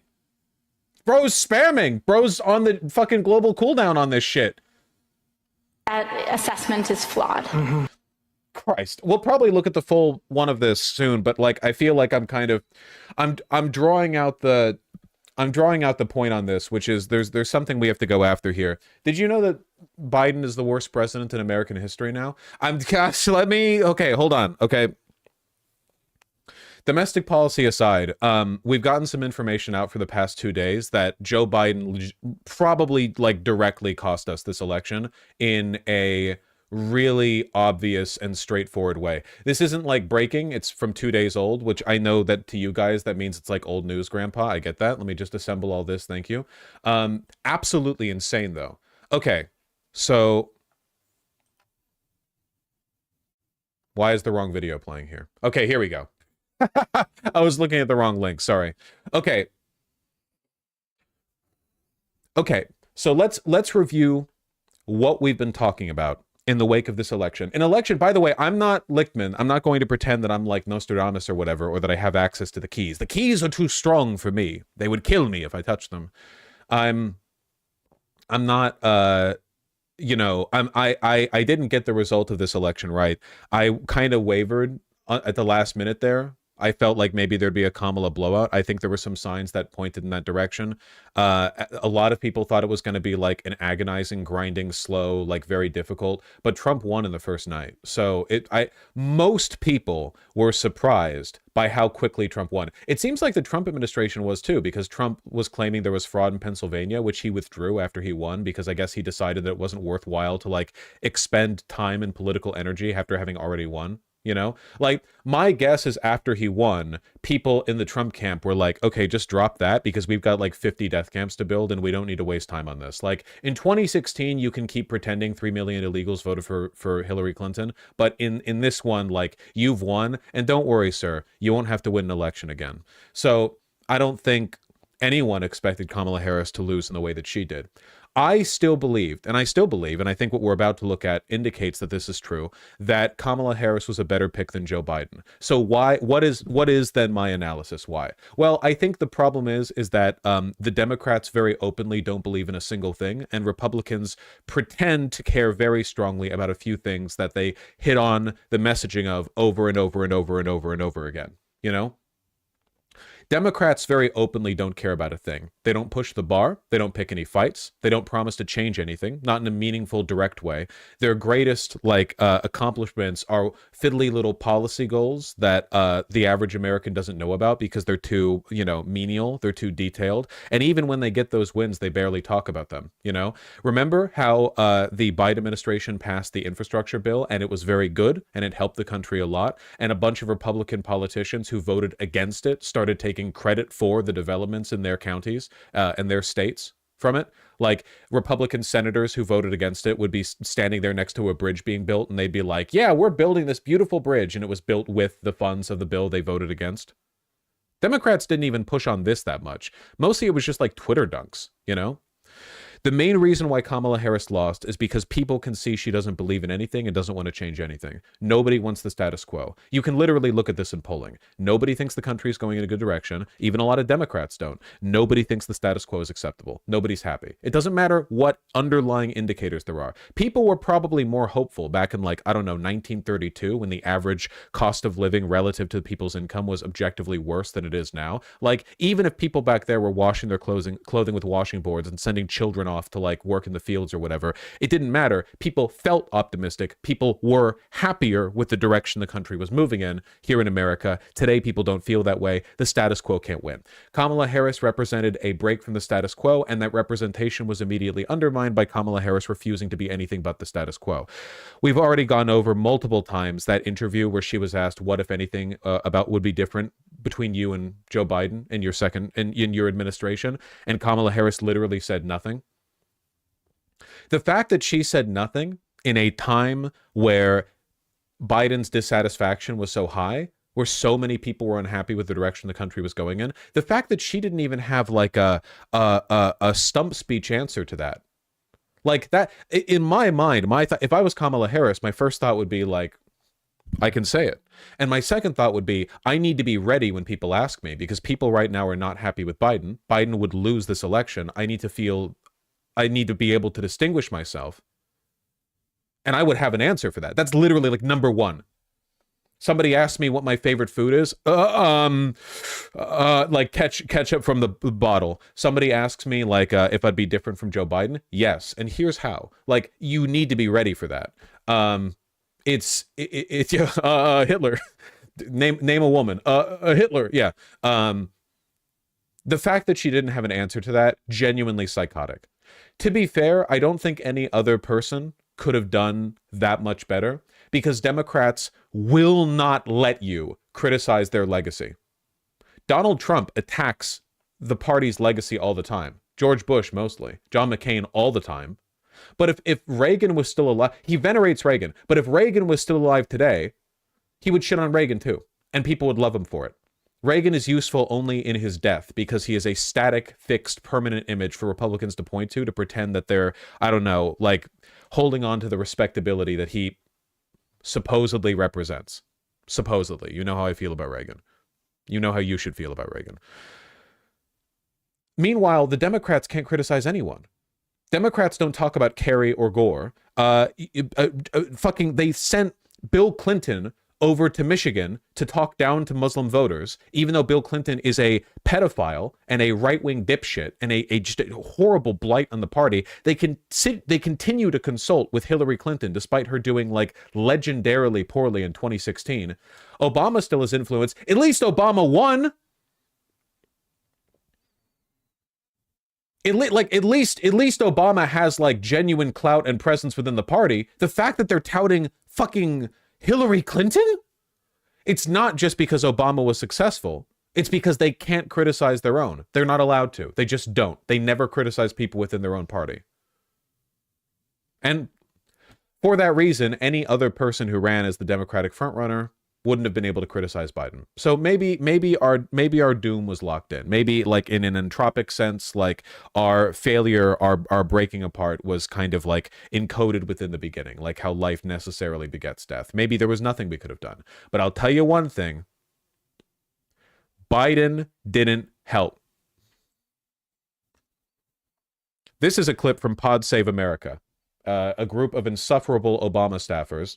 I'm talking down to them a little bit here, but, you know, they deserve it. Listen to what they have to say. They were privately telling reporters at the time that Kamala Harris couldn't win. So they were shivving Kamala Harris to reporters while they told everyone else, not a time for an open process, and his vice president can't win, so he's the strongest candidate. Then we find out when when the Biden campaign becomes the Harris campaign, that the Biden campaign's own internal polling at the time when they were telling us he was the strongest candidate showed that Donald Trump was going to win 400 electoral votes. That's what their own internal 400. The Biden campaign's own internal polling showed Donald Trump winning in a historic landslide against him. 400 electoral votes. We don't know what that map would have looked like exactly, but here's what a 408 to 130 turnout looks like. Maine, goodbye. New York, goodbye. The blue wall, goodbye. Everything. All of it. That's what Biden was looking at when he decided to run.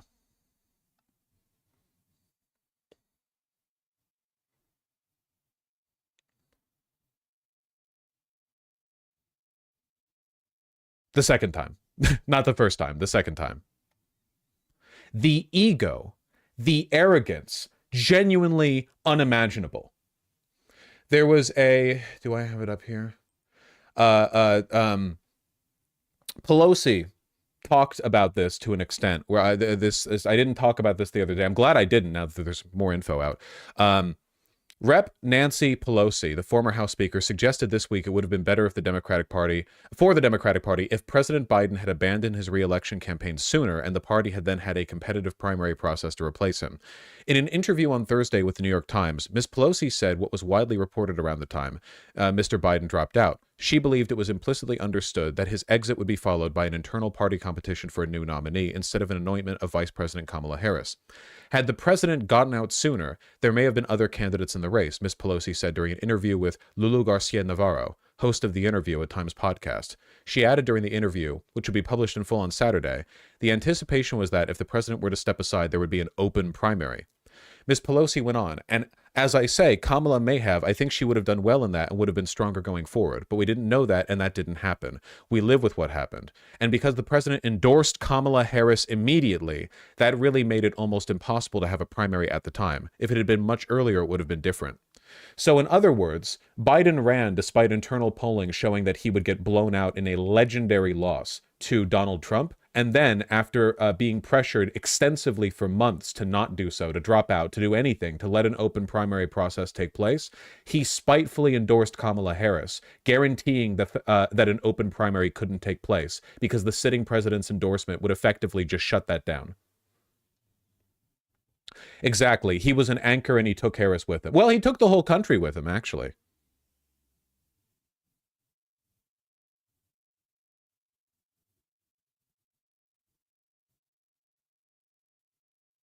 Yeah, he really did doom us all. And we assumed the best because we weren't spiteful enough against the DNC yet. Two things. One, I didn't have access to his internal polling. 400 electoral votes to Trump? Are you insane? Holy shit. That's one. And for two, we know that the Democrats eventually went with not having an open primary, just running with Kamala Harris. I didn't know that they were pushing for an open primary with the understanding Joe Biden was doing that poorly. My assumption at the time was that if Joe Biden ran back, I don't know, like based on the knowledge we had about a year and a half ago, it would have been a close race with Trump. If the internal polling showed things would have gone that badly, of course Kamala Harris shouldn't have been one to break out in front because her association with Joe Biden is a taint. To be clear, this means we don't have to give credit to Biden for dropping out anymore. No, we do not. I didn't realize he had info we didn't have access to. We don't have to give him credit for anything. It was pure spite. He initially ran on the assumption everyone though, he called himself a transition president. Move us away from the Trump era. A one-term president. Then he runs again, thus guaranteeing there's no real primary, of course, because if the incumbent is running, there's basically no primary process, except for people who want to, like, you know, really challenge the status quo, like RFK Jr. or whatever. And then he did finally acquiesce after months and internal polling showing that he was still absolutely doomed, and then he spitefully endorsed Kamala Harris, despite everyone with any common sense knowing that part of his unpopularity, a huge part of it, was his the fact that he was tied to the current dissatisfaction, the current status quo, and she would also be because she was the sitting VP. And she was attacked over it the entire time she ran. Over and over and over again, Republicans were saying, why didn't Kamala Harris get X or Y done when she is in office? And you know what? They were right. Yeah, Kamala Harris doesn't have the power to do that herself, but she never distinguished herself from Joe Biden. If she basically admitted she would have been the same as Joe Biden, then yeah, it's just the same presidency. They were right. The Republicans were correct on this. Like we were, you know, oh, well, she was the vice president. Yeah, but I guess she was no different from Joe Biden. I'll ask the cringe question and get this all out of the way now. Do you think Biden shouldn't have won in 2020? If I have to choose between a timeline where Joe Biden wins in 2020 and Trump wins now, or Trump wins in 2020 and Kamala Harris wins in 2024, we had the worst of the two timelines, easily, objectively. The whole Project 2025 apparatus, all of it has been like assembled in the 4 years. They've had 4 years to prepare. Everything's going to be worse this time. And the only thing we gained over the past 4 years was a holding pattern. All we did was wait. We haven't built out anything. We were not any stronger. We got the worst of the two timelines. Maybe, Donald Trump could have just run the country into the ground for 8 consecutive years. And then after that, he just, like, the country's broken and fallen apart, and we kind of rebuild from that for a while. But now, well, no one knows how bad it's going to get, really. No one except Joe fucking Biden, who was apparently clearly aware of how poorly he was doing, how much political power Donald Trump had amassed purely through dissatisfaction with Trump's, with Joe Biden's campaign. They're smugly saying that Biden is the only person to ever beat Trump. It's just such a stupid... This is what I mean. Like, if we don't grow past this, we're doomed forever. Forever. Reporter asked Karine Jean-Pierre about whether Biden's team showed arrogance of believing he was the only one who could beat Donald Trump. This is the president who's been the only person that has been able to beat Donald Trump. The implication of this is the idea that Donald Trump is like a historically good candidate and not that the Democrats fumbled the bag over and over. The Democrats have just fucked this whole thing up, and they're like, well, what do you expect us to do, man? It's Donald Trump, like the most electable guy ever, you know? Who else could possibly defeat this fucking titan? This warrior of competence and discipline and temperance, capable of, expertly navigating the complex media landscape.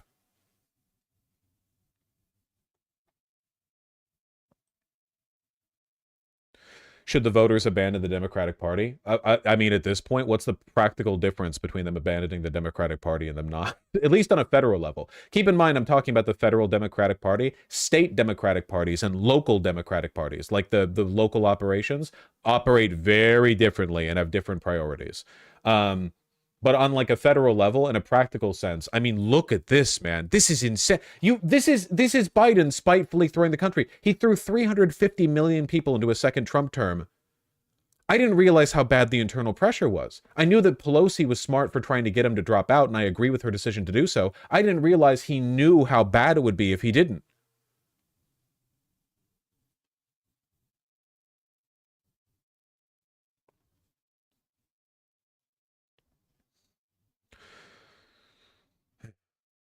Mr. Biden endorsed Ms. Harris within an hour after he ended his campaign in July, a decision he made only after an intense pressure campaign for the Democrats that Ms. Pelosi quietly led. His support for the vice president, along with backing from many other Democrats, choked off any other avenue for a challenger to emerge. Over 2 weeks, Ms. Harris swiftly gathered support from delegates, the DNC. And the DNC was like a big event, you know?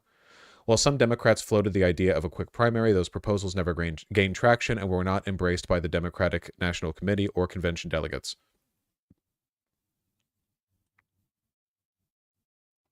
She took issue with comments this week from Senator Bernie Sanders. And this is a reminder then that, like, Pelosi is still a monster. Because Pelosi is very smart, and she has correctly identified within the Democratic Party a problem. She doesn't have a solution. She knows the problem. She was correct. She saw the problem. She worked hard to point out the problem. She doesn't have a solution.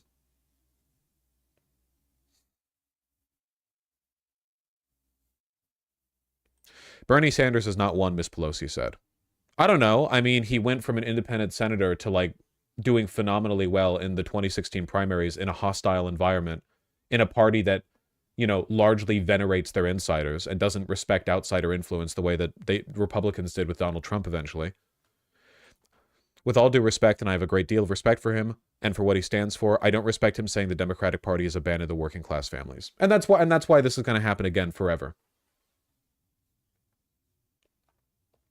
She suggested that cultural issues were more to blame for Democrats' losses among the working class. Sorry, everyone. Despite remember the Bernie Sanders donation map in 2020? Sorry, guys. We don't have any lessons to learn from this. None whatsoever. There's not a single person on this planet that can tell us how to maybe win over working class voters in the blue section here. The blue section here is the area where no one knows how to appeal to them.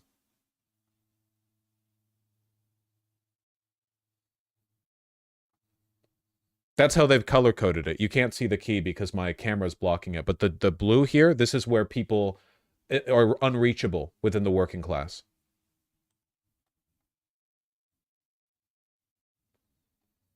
Alaska, he was really popular, it seems.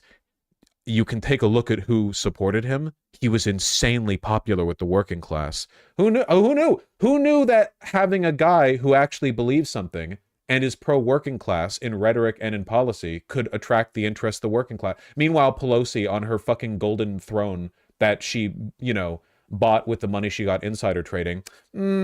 If only we were less pro-abortion next time. Maybe we're neutral on the question in the future.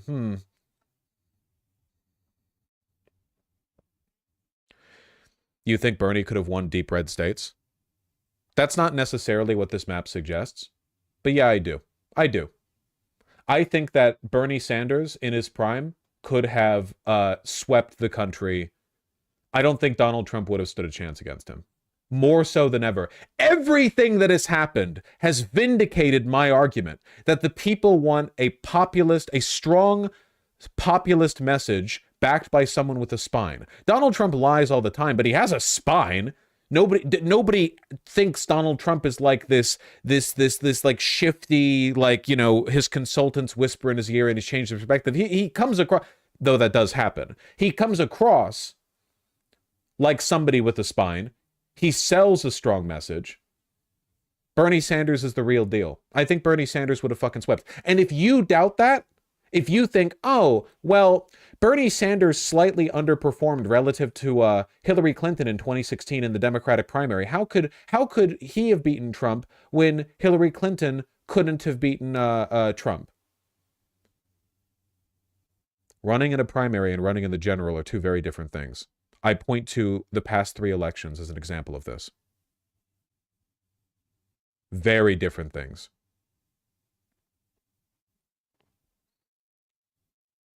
One of the reasons why Democrats keep losing, man. They forget that the whole America isn't like, you know, their consultant class.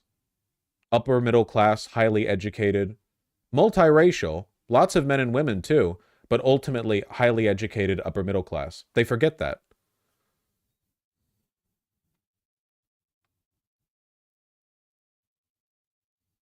Do you think he could have run as an independent? No, not for the presidency. He needed a party apparatus behind him.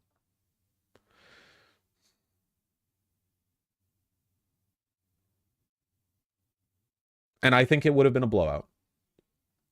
With all of this, time has only vindicated my message. The importance of a spine of a real message, dissatisfaction with the status quo. I think if Bernie Sanders had run in 2016 and 2020, and I know that's a tall order because the man is quite old, but I think that if he had, I think it would have been biblical. I don't think his victory, I don't think he would have scraped by a victory. I think that time has shown us that he would have gotten a turnout the likes of which you could not believe. And for evidence to that, again, look at the 2020 dono map. Do you think a lot of these people have ever donated to a political candidate before? Millions and millions of Americans who never believed enough in a candidate before to donate to them personally. Millions. And they may never get a chance again.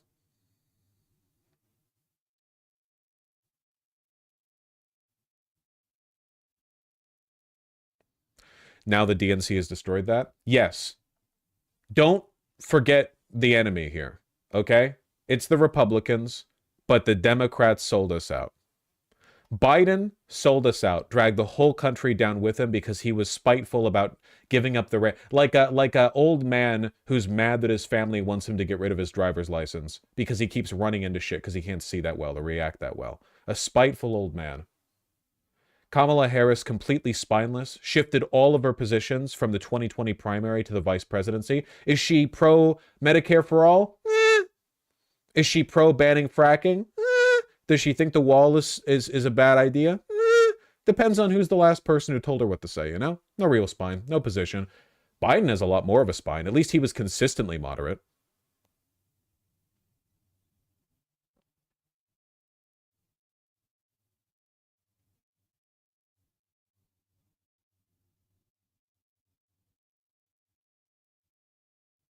Yeah, pro-trans, we'll follow the law. They rat-fucked us. Is she just as much to blame here? Not as much as Biden, but, like, yeah, she could have a spine. It's really the whole Democratic apparatus, though. The DNC just does not want... Look at it. It's all of them. The chair, Schumer, Pelosi, all of them are like, no, no, no. The problem here was... the problem here was trans people. We should have been more reaction. Maybe if we had shifted our position, should we be more pro-war or more anti-war? Should we be pro-immigration or anti-immigration? We don't believe in anything, so we'll adopt any set of positions that we need to appeal to the fleeting interests of the inconsistent electorate. We don't have a position to stand on. We don't believe in anything. Tell us what to tell you, American people. Tell us what to lie to you about, and we'll lie to you. Give us anything. We know you shifted right on immigration after Biden took office, so we shifted right too. We didn't stand for that back in 2016, 17, 18, 19. All of that pearl clutching about everything Trump did down at the border, we didn't really care about it. Look, we're anti-immigration too. I hate these people.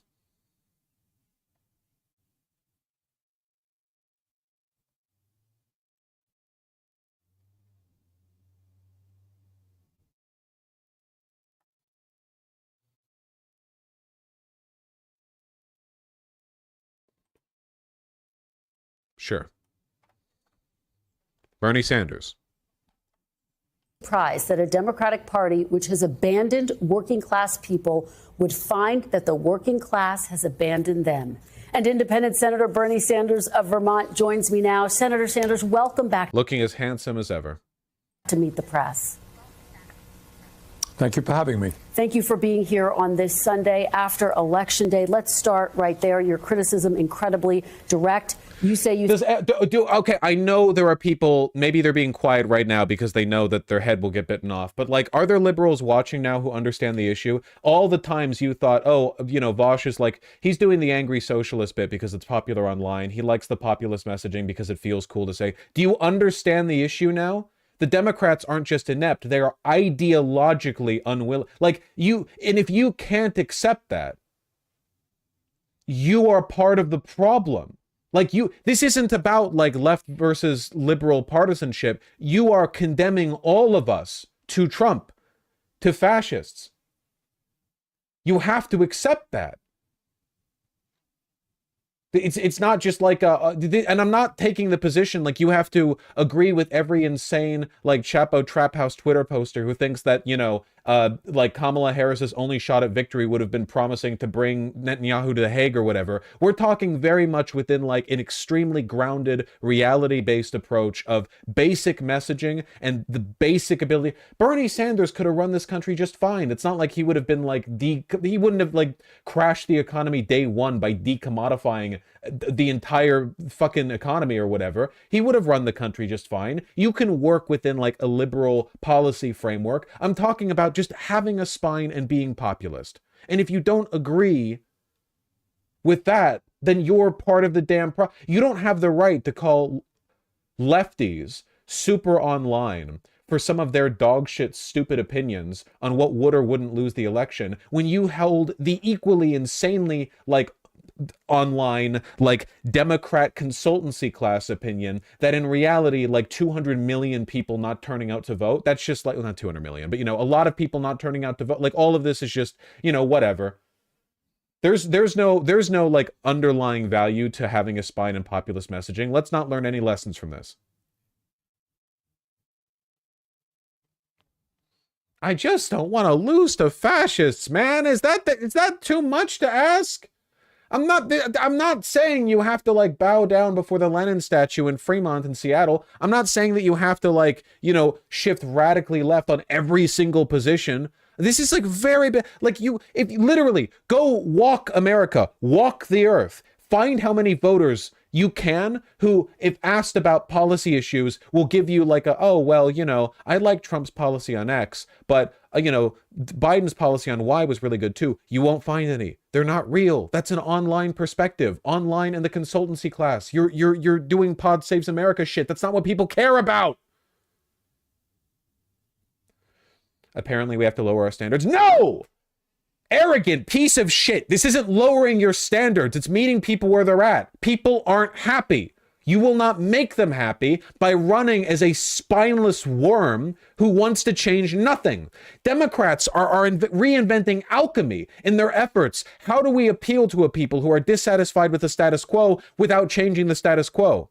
What arcane combination of positions do I have to pretend to hold in order to make people who are fundamentally unhappy happy with things being fundamentally the same? And I'm sorry, motherfucker, alchemy ain't real. It's called chemistry, and it's time for you guys to discover Bernium. The solution to your problem. We're engaged in, listen, okay? We engage in the science of the material, of historical materialism and in material science. We've discovered a new molecule, okay? Let's move on before this gets any more tortured. You think the Democratic Party has, quote, abandoned the working class? How exactly do you think Democrats have abandoned the working class, Senator? Look, the working people of this country are extremely angry. They have a right to be angry.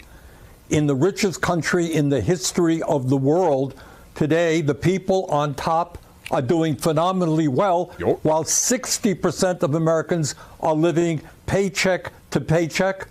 And the average Twitter liberal rolls their eyes at this. They're like, actually, if you take a look at the data, the definition of living paycheck to paycheck varies pretty massively and actually gives you a bit of wiggle room in case your car breaks down, but like not if it breaks down twice. And also, this is like 4% less than when Biden took office back in 2021. So in reality, like this isn't a real issue. People being unhappy aren't real. Their unhappiness isn't real. Why do I keep losing? Hello? Hello? Millions of families worry that their kids are actually going to have a lower standard of living than they do. You got the top 1% owning more wealth than the bottom 90%. We're the only major country on earth not to guarantee health care. Okay, Vosh, paycheck to paycheck is kind of a meaningless metric, though, unless you talk to real people in the real world, in which case it's actually like the only way they talk about their finances. It's a meaningless metric unless you talk to real people and care about like real life. But the math, the data, the science, shut the fuck up, nerd. This is politics. To all of our people, 25% of our seniors are trying to live on $15,000 a year or less. We have the highest rate of childhood poverty of almost any major country on earth. And the gap between the people on top and everybody else is getting wider and wider. And then, Kristen, on top of all of that, we got a corrupt campaign finance system which allows billionaires to buy elections. So if you're an average worker out there, you're saying, hey, I'm working longer and longer hours. Keep in mind, by the way, Republicans will challenge this rhetorically and Democrats won't. One of the biggest talking points Republicans like to dip into is the idea that, like, the elite academics of the Democratic Party are, you know, infiltrating our institutions. George Soros funds everything, blah, blah, blah, blah, you know? Like, they talk about this in a way that engages people. Why do you think people think that Republicans are anti-elites? It's a rhetorical difference. Vosh, when it suits him, says data is important. When it's not, he says data is stupid, laughing, crying emoji. Not to demean the intelligence of a YouTube chatter with no YouTube bio icon who uses the laughing, crying emoji in the live stream chat of a politics streamer, but I'm going to tear into you for a second. Data is important when it comes to making policy judgments and determining what's happening in the real world. In order to win elections, you need people to vote for you, which means they need to like you, or at least like what you're offering them, and that means dealing with their feelings. People living paycheck to paycheck is mostly a vibes-based assessment of their financial situation. Guess what, motherfucker? What do you think they vote on? Data? I was gonna vote for Trump, but then I took a look at a chart that you need an undergraduate degree to read, and now I'm going to vote for... Shut up! People vote based on vibes, so deal with it. That's the world. You want to cry about it? How do you think I feel? I have a sociology degree, admittedly just a bachelor's, but you know what that means? It means I learned shit that has nothing to do with what people think about. Yeah, I can take a look at a poll or do regressive analysis, though I'd have to remind myself how to do it at this point. But all that, like, information, it's not relevant to people's day-to-day experiences. If you want to win elections, you have to talk to people and learn what they care about. If you want to be right online, then you can talk about how, actually, the analysis of the CPI, of the data of the chart of the average income of the yearly, annual of the, like, you can do that if you want. You can do both. I do both. You can engage with the data and craft good policy, try to make the world a better place through that, and you can reach people through strong messaging that gets to the heart of their anxieties and their fears. Bernie does both. Bernie Sanders' campaign both engaged in populist rhetoric that reached people, but he also had policy positions that were backed up extensively and researched. The money that could be saved through Medicare for All. It wasn't just a vibe thing. There were data-driven arguments for it, but he didn't go up there on stage and say, like, according to...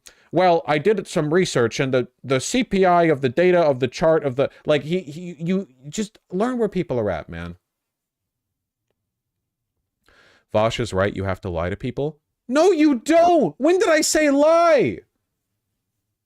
What did I just say? I didn't say lie. Why do you think you're smarter than the median voter? You're a fucking YouTube chatter in my chat. You're not. You're in the lower fucking quartile. The average voter can't comprehend the high IQ with which I look at charts that Will Stansel posted on Twitter and then agree with him and say, that's right, liberals are stupid. That's right, the average voter votes on things based on, like, how they feel and what their life experiences are. Unlike me, I only make my life decisions based on data, which is why I have 7 Monster Energy cans next to me on my desk that I haven't cleaned out yet. I don't engage in rigorous exercise 20 minutes a day, and I haven't seen the sunshine in 3 days. I consult data for my life decisions, unlike these people. My posture? What of it? I'm 26 years old. I don't have to worry about things like that. I hate you. I was going nowhere in a hurry, worried about my kids, and yet the people on top have never had it so good. Where is the Democratic Party? Are they prepared to stand up to these powerful corporate interests, raise the minimum wage, fight for health care for all people? Make sure that all of our kids get the quality education that they need. Expand Social Security. Vosh off the deep end tonight. If being off the deep end means being objectively right, then I love being in the deep end, okay? I'm down here with Dagon, you know? We're crafting up political positions you ain't even heard of, you know? Go ask fucking Innsmouth who they're voting for. You're gonna get Assad level margins on my ass. Are they prepared to do those things? That's the issue that we have to address. Well, as you know, your statement was met with some sharp reaction as well. This is what Speaker Emerita Nancy Pelosi had to say. Take a look. I'll get your reaction on the other side. Bernie Sanders has not won. Sorry. Let me, with all due respect, and I have a great deal of respect for him, for what he stands for, but I don't respect him saying that the Democratic Party has abandoned the working class families. Senator, how do you respond to Nancy Pelosi? Well, Nancy's a friend of mine, and we've worked together on many issues. But here is the reality. I have to say to Nancy, in the Senate in the last 2 years, we have not even brought forth legislation to raise the minimum wage to a living wage, despite the fact that some 20 million people in this country are working for less than $15 an hour. Yeah, we're in an environment where Republicans will like impeach Biden over coughing into a microphone, and they'll put forward bills called the Save America Act, and then if you look in the fine print, it makes rape legal. Meanwhile, Democrats were kind of discussing a $15 an hour minimum wage floor back in 2016, and they won't even talk about it anymore. All of the stuff, Republicans have only been getting more loud, more radical, more aggressive. Meanwhile, Democrats, they've dropped on everything. They don't make an active effort to soapbox off anything. So what if it doesn't pass? Push it anyway. Why does it why does it have to win in order for it to be worthwhile for you to make a stand on it? Put it forward. Put it to the House. Stand there in the House and defend the bill. Point at Republicans and say they don't give a shit about the working class. They would rather see, West Virginian Appalachians die, unable to afford their medicine and groceries and what have you, because they're too busy giving more money to the wealthy. Grow a fucking spine! In America today, we have not brought, in the Senate, we have not brought to the floor the PRO Act to make it easier for workers to join unions. We're not talking about defined benefit pension plans so that our elderly can retire with security. We're not talking about lifting the cap on Social Security so that we can extend the solvency of Social Security and raise benefits. Bottom line, if you're an average working person out there, do you really think that the Democratic Party is going to the mats, taking on powerful special interests and fighting for you? I think the overwhelming answer is no, and that is what has got to change. Senator, let me zoom out and just ask you about these results. You've heard some of the... Isn't that force the vote? Thought we didn't like FTV in the House. No, force the vote was the Justice Dems withholding their vote on Hakeem Jeffries being the House Speaker on the condition that they would only provide it if a floor vote was given on Medicare for all. This is just putting forward bills and pushing them. That's it. This is just using Congress as what it has been used for hundreds of years, except for by Democrats recently, which is a place where you can set up a soapbox and yell to other politicians and the American people about how they're awful or they're, failing the electorate or whatever. Yeah, let's pretend Vosh knows what's best for Appalachians. I said they should get food and medicine. Why do you, it's my fault for looking at YouTube chat. I acknowledge this, but if you have an issue with me, why not just call me ugly or something? Why not ground it in a subjective, ad hominem rather than saying objectively retarded bullshit? Why would you do that to yourself? Just toss off your opinions. Why pretend Vosh thinks Appalachians need to eat? Everyone knows the coal fumes give them energy. I mean, I guess maybe. Reaction throughout the Democratic Party. How much do you personally blame President Biden for this loss?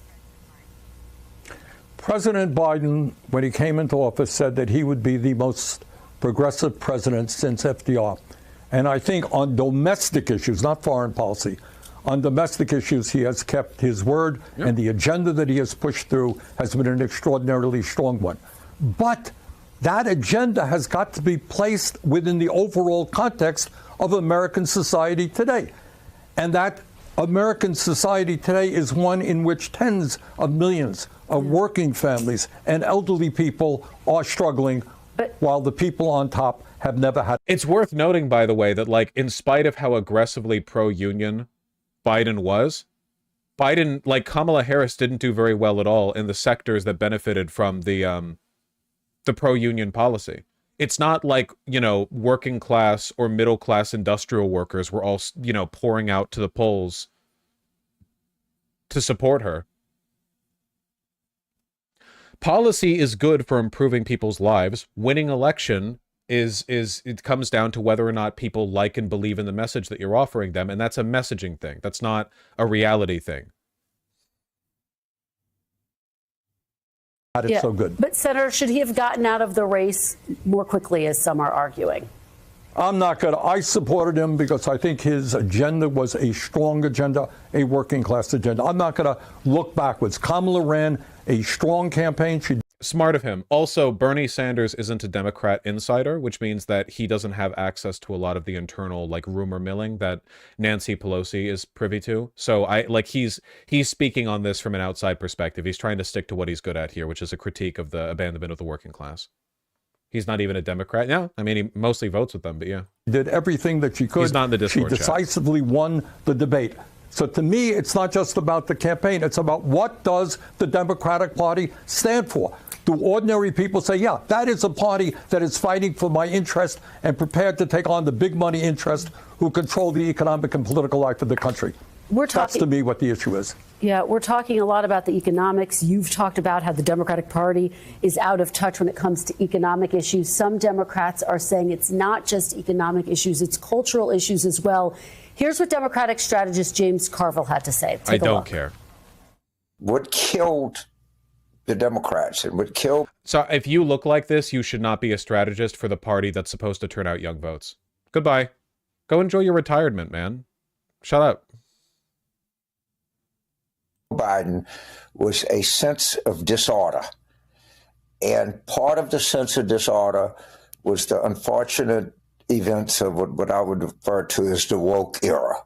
That's great, man. Thanks. That's phenomenal. You can literally look at exit polling and find that basically no one voted for these reasons, but that's cool. I mean, we can just like listen to octogenarians lie because it's easier to blame queer minorities than it is to acknowledge that you're out of touch with the working class. Has the Democratic Party's focus on identity politics gone too far, Senator? Let me answer it this way. I think Bernie doing internal calculus on whether or not he can say the R slur on Meet the Press. That guy was the lead strategist for Bill Clinton. Yeah, no, again, Democrats love to drag out these ghoulish fucking ancient, literally born before World War II individuals. Oh, I was right when I said octogenarian. He actually is 80 fucking years old. That's incredible. The woke era. What are you talking about, dude? Not even Republicans say that. Republican pundits and politicians do, but the Republican voters overwhelmingly voted for reasons like, you know, dissatisfaction with the status quo, immigration, economics, inflation, blah, blah, blah.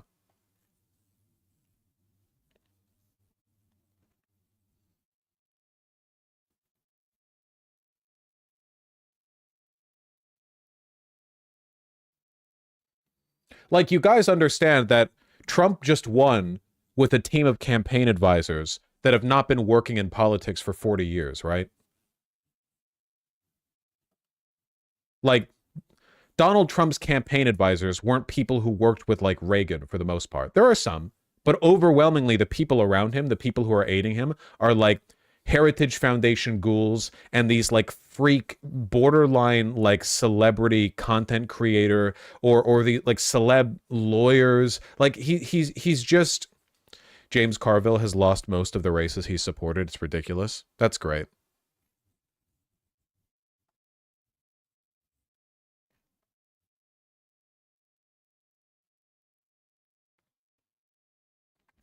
Do you think it's because these retards are coping and need an excuse other than a lack of populism, or are they just ideologically transphobic? I'm going to take the, like, hardline Marxist position and say that people like Carville are agents of the capital class whose job it is to obfuscate the reason the Democrats are losing and to make sure that no matter...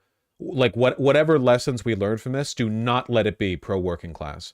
You have to sell out every other group first. Sell out women, gay people, trans people, whatever. Every group. But the group you can never touch is the capital class. You cannot. The Democrats are just as beholden to the capital class as Republicans. If anything, they're stupider than Republicans because Republicans fully embrace being completely antagonistic to the uplifting of the working class in all respects except rhetoric, which they embrace wholeheartedly, whereas Democrats half measure on that issue, but then don't adopt pro-working class rhetoric, even if their policies occasionally are pro-working class. What's the Simpsons meme, right? Democrats, we hate life and ourselves, we can't govern. Republicans, we're just plain evil. It's basically just that. The Simpsons was right. I don't get it. Why do the Dems keep using the same strategy over and over if it doesn't work? What is the incentive for Democrats to win? Really ponder it. How do they benefit from winning? What benefit is there?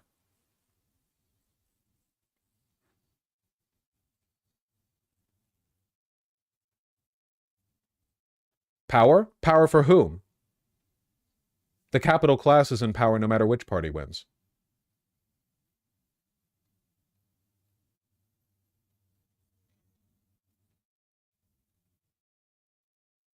I'm sure they would prefer to win. But do they want to win so badly that they would sell out the bedrock of their power? Both political parties pretend to cultivate people power when in reality they are backed by the bourgeoisie. And that is where their power really comes from. The bourgeoisie have shifted more and more in line with Republicans as time has gone on, as we have seen clearly. Bernie Sanders represented the only possibility that we had for a short time to have a party that was genuinely built on public support. It doesn't always have to be like this, you know. Here's a good example. Evo Morales in Bolivia. The business class of Bolivia unambiguously hated the guy. Backed right-wing, white supremacist opposition. But they lost. Evo Morales was beloved by the people. There are plenty of examples like this of populist candidates, just through sheer numbers, overwhelming entrenched institutional biases towards the corporations. But America has the best corporations. We are the wealthiest country in the world. We are the world tree of corporate power.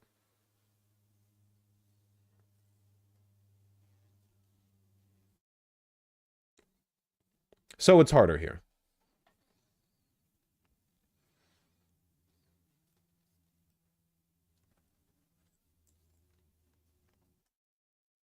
The Democratic Party must continue to stand up against all forms of bigotry.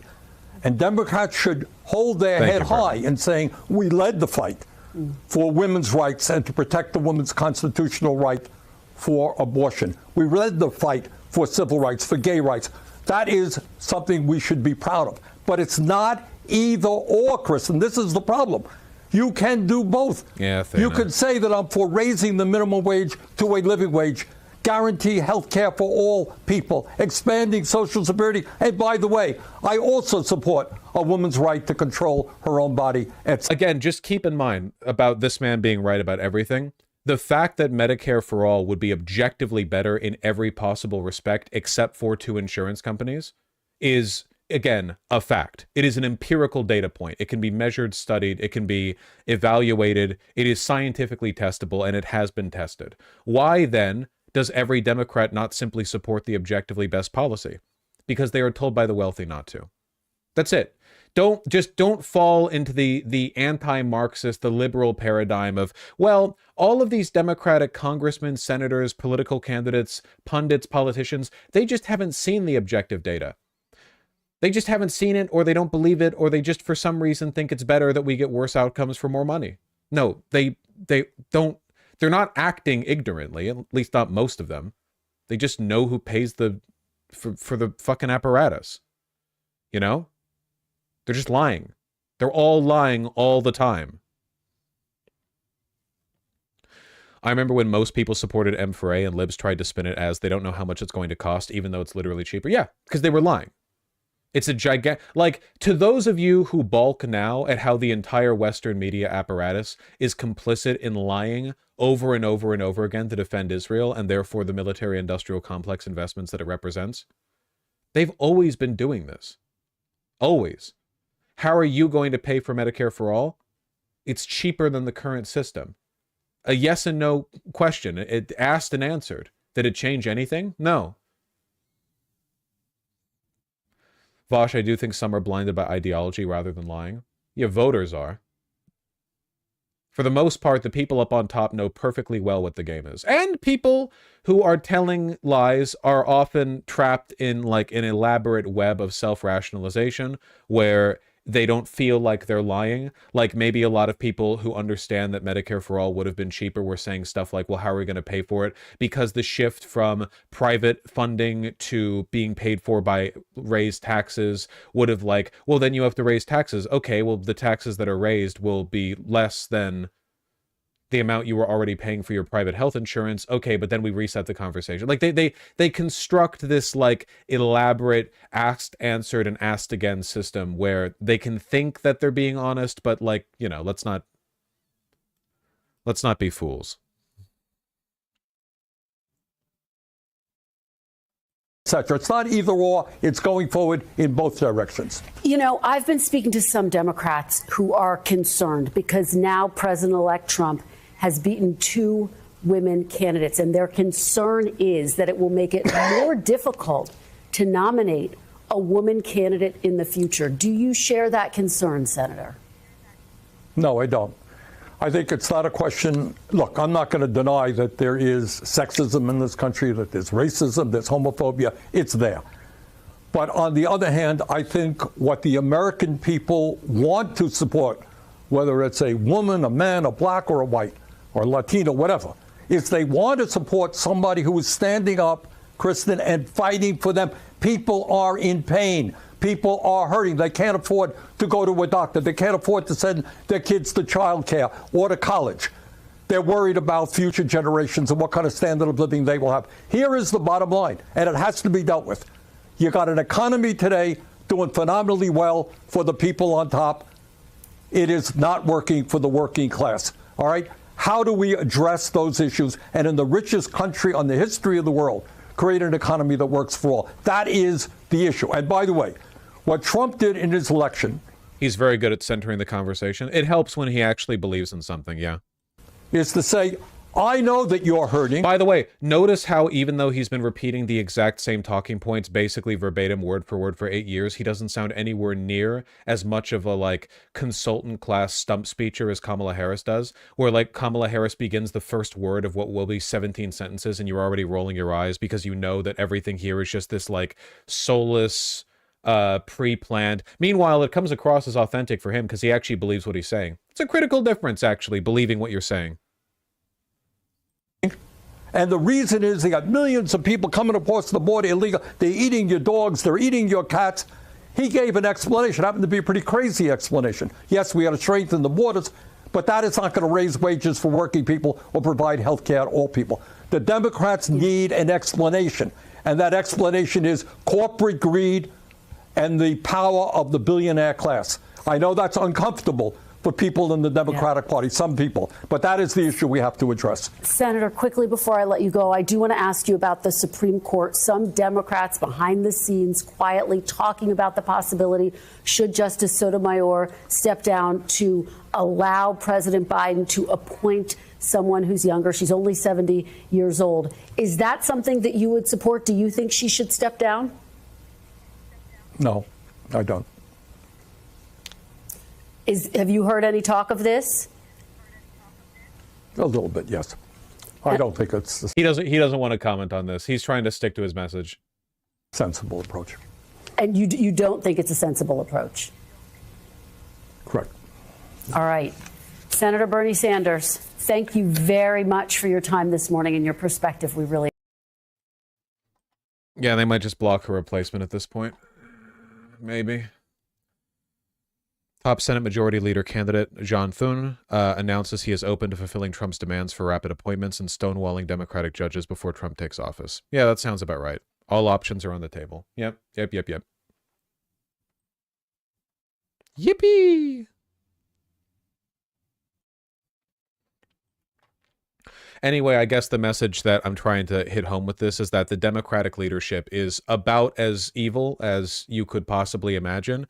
And every hyperbolic statement people on left Twitter have made about how they're evil and how they don't care if fascism takes over this country is more or less true. I just tend to agree with the other stuff they say around it, you know? But that underline that like that brick in the wall.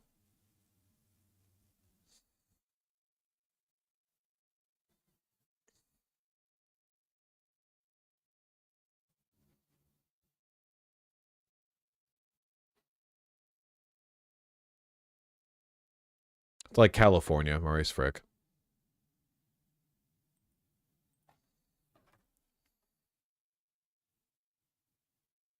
Do I have any editors here?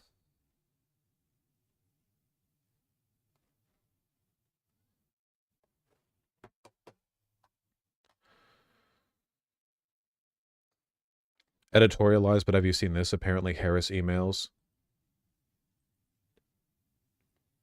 have been signed with... Wait. Editorialized, but have you seen this, Vosh? Apparently Harris emails have been signed with donations go to recount efforts. What?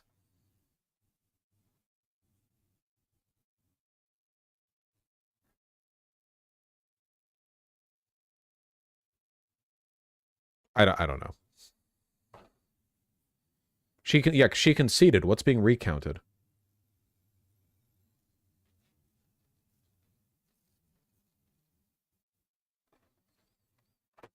Hey Tempest, I'm gonna throw a segment your way. Probably the main one for today, MC. What's that? What's the title for the whole thing? Like from the Nancy Pelosi Pod Saves America 400 electoral votes all the way over to what we just finished. The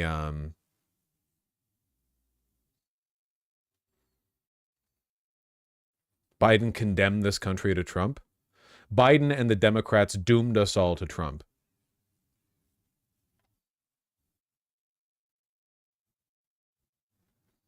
In all caps. Oh, I've also been cutting up the segments, Tempest, so I've also cut up the previous two. Hold on, let me send these over.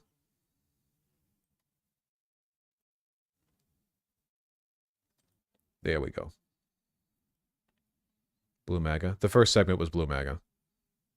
Consider it Vosh today. Try my best.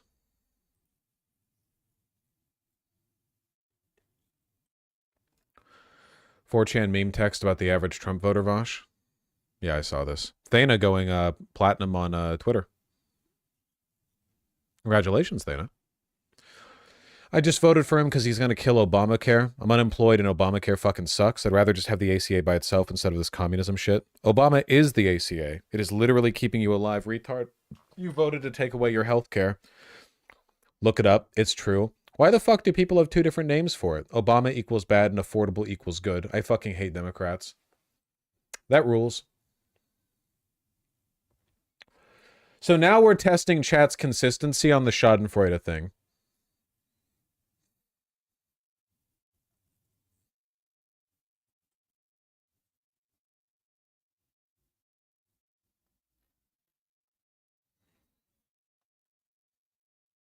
Where do you even start with these posts? With a better, information environment, I imagine.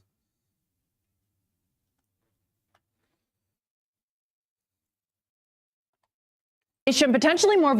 If you think of it like a CEO of the company, he's the CEO of the United States of America. Let's call it United States Incorporated. The Dow had a major surge following Trump's victory. Bitcoin also hitting an all-time high after Donald Trump was elected. Coinbase is up 30%. Its CEO, Brian Armstrong, is $1.6 billion richer today. It'll continue to be the Wild West for AI, less regulation, potentially more volatility. If you look at the Biden administration and Lena Khan, the top regulator over mergers and acquisitions, they have stymied so many of them. Khan's been a nightmare, and I think the Cruelty Squad moment, let's go. It's becoming reality, lads.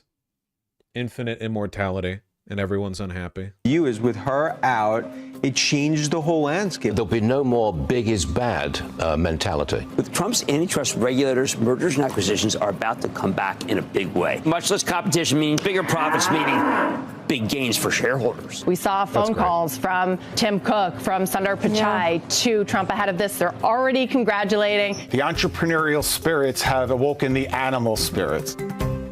Yeah, again, like the entire capital class has already bent the knee to Trump. A lot of them have done the thing you're not supposed to do, which is bend the knee preemptively, agreeing preemptively.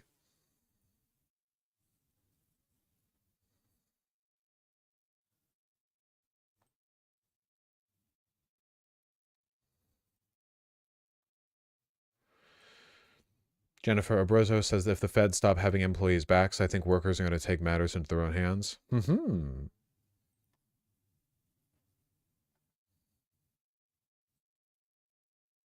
Fuck off.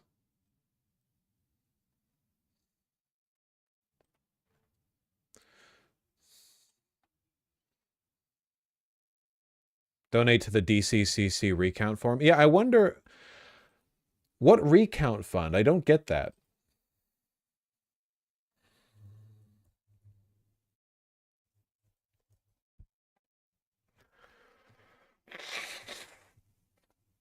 What are you doing?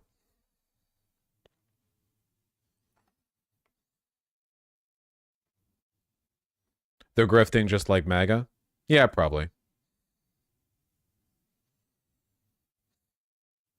They might be trying to push for recounts in some specific districts, like where it was a very, very close win or loss for a given House candidate, but I don't really know.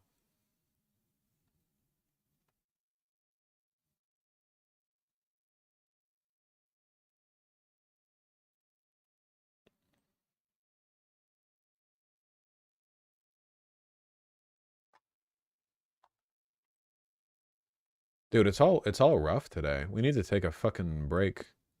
I don't want to cover the Israel stuff.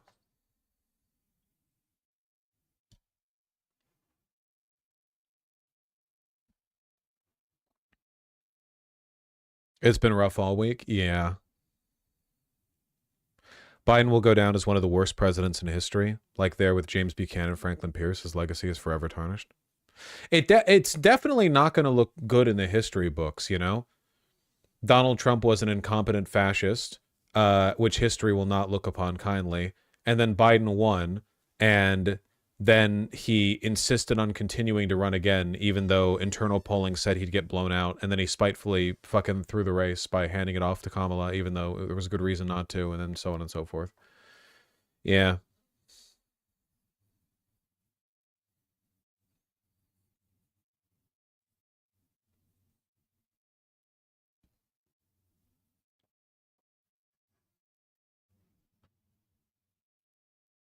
If you want a lighthearted story, you can talk about monkeys escaping a lab here in South Carolina. How is that lighthearted? Now they're going to go around killing people. They're going to eat people.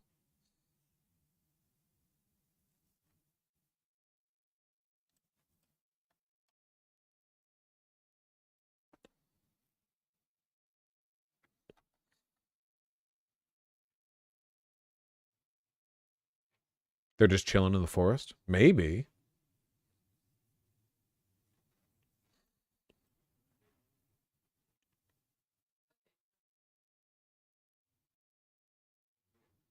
What the fuck are you talking about, F3?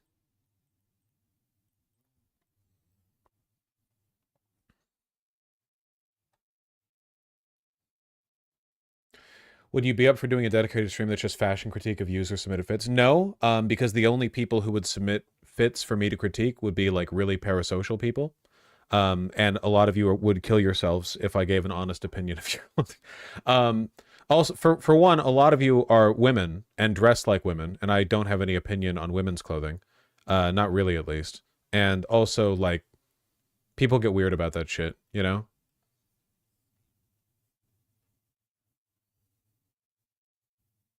Not an effective counter-argument, Benjamin. Did you see that Elon promised to help get Trudeau out of office?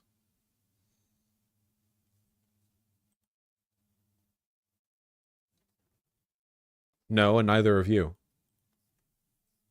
Are you that desperate for content? Elon, we need your help in Canada getting rid of Trudeau. He will be gone in the upcoming election. He will. I could tell you that. Doesn't need any help. He's going to lose. Same thing's going to happen in Canada as happened here.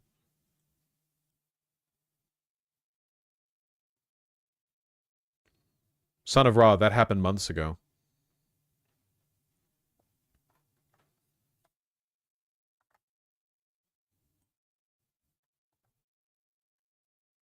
It's different. Canada deserves fascism. That's probably true.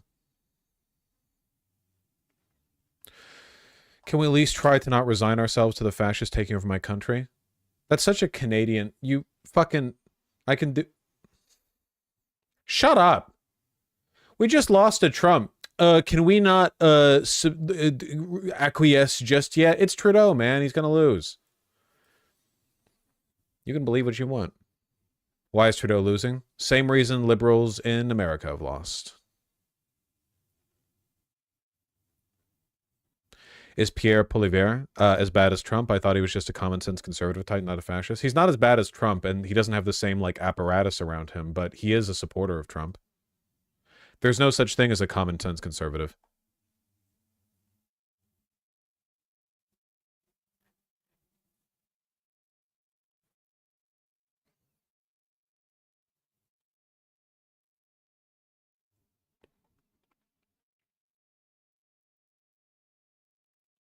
This is my last political post, okay? I'm gonna lay it to rest.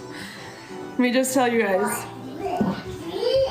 I'm not crying happy tears. I'm not gonna be apologetic for being excited, because if it was the other way around, What is this? all of the Kamala supporters would celebrate. Oh. I want to say that first. I'm very relieved because I voted what I believe in, and I felt heavy on my heart that it's the right thing. So knowing that it was the decision the American people made, I'm relieved and I'm very happy. Very, very happy, okay? It's the very first day of finding out the election results. All of us are happy. I'm very happy, but I'm not. The TikTok accent is crazy. Is this a TikTok accent? Is that what this is? Is this a TikTok accent? It sounds to me like she doesn't have an accent at all, but I don't know what that would be from.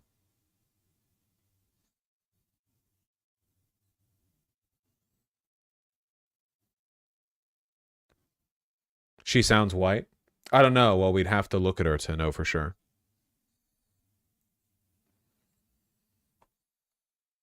Going to continue to post about it, but I'm also not going to be sorry about it. And what are you saying? I always talked about how my family, sorry, I don't want to make this more than once. Oh my God. I always talked about how my family had different beliefs, my grandma and my mom and my sister, and how we always got along. And I wore my grandma's sweater to go vote, and I'm so sorry. I'm trying not to cry, okay? But my heart's broken. Try not to cry. Yeah, try it. Kid's like, you fucking baby. Crying is my job. Make me food. I pooped in the corner. I don't know, whatever kids do. She really is tired of winning, huh? Yeah, so it seems. Yeah, I know there's a lot of vindictive Trump supporters out there, but like, for those on the right who voted for Trump who are still pulling this shit, you know, the like, I can't believe that people are judging me for my behavior, actions, beliefs, and for voting in a fascist who is going to materially make everyone's life worse. How do you balance this with the, like, you know, cry more lib bullshit? I bet you if you looked at this person's TikTok history, you'd see shit like that, you know? My grandma just sent me a very sad text. It broke my heart. And my mom has yet to text me back today.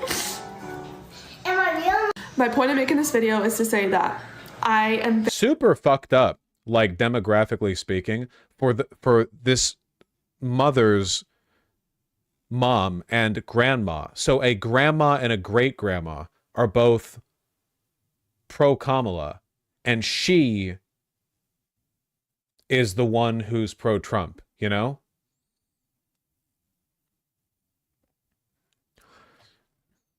What are your thoughts on families cutting each other off like this? Based? Imagine have fucking someone wears my double RL indigo shawl, collar, cardigan to go vote for Trump. You're never coming back to the cookout. I'm not seeing your ass in Thanksgiving. I will never see you again before you die. You are giving me the sweater back, though. They do deserve nothing. very happy, and I expressed how happy I was. And I'm not going to be sorry for that. I'm completely heartbroken that my family... She's a Christian. God first, heart, Psalm 46:10. Oh, we've got a little cross beanie.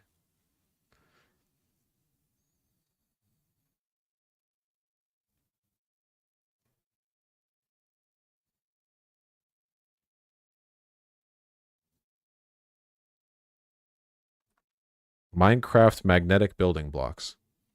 Are those official Minecraft branded? Or are these just like building blocks with magnets? I mean, apart from like the, okay, it's Minecraft branded. I guess apart from the like Christian family living stuff, it's not explicitly political. Like she's not running around with the MAGA hats.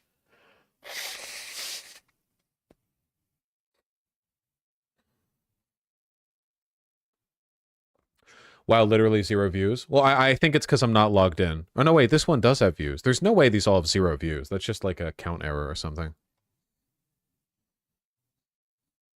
Hi, ma'am. I'm Gibby. She doesn't speak English. I'm still Gibby. Hi, ma'am. I'm Gibby. She doesn't speak English. What? I don't fucking know. Is taking it how they are. I never did this to them when Biden won. Never. They always do this. Like, I, as a Republican, didn't cut off my left-leaning friends. First of all, that's because they're better than you. So, of course, you want to be around them. You know? This would be like, you know, you cutting off a friend for eating poop in front of you, and it's stinky and gross. And they're like, I didn't cut you off when you had a filet mignon. Why? Like, yeah, it's different. We're different. Stop. That's it. It's just that simple. We're just better than you. Also, Republicans have never lost anything. Republicans were never threatened by Democrats. Everyone is threatened by Trump. Biden, Hillary, Kamala, they don't represent a threat to your interests at all. Nothing will happen to you. No harm will come to you at all. You are completely, like, it is a coin toss between everyone's life is worse or everyone's life stays the same, more or less. Yeah, they never own this.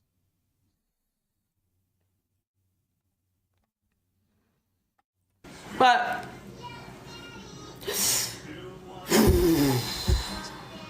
sorry. I am done with political posts. From here on out, it's back to normal. If you don't like me because of who I voted for and you have to unfollow, go ahead. My own family unsubscribed from my life, so you can too. I promise. It doesn't get worse than that. She sounds insufferable. Yeah, I don't know. Yeah, you should probably cut off the conservatives in your life. Hi, ma'am. Oh, sorry, that autoplayed.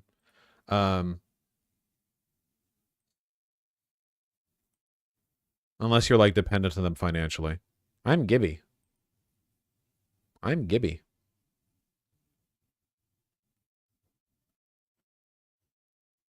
Their damn profile pic too. They're doing the whole bit, you know?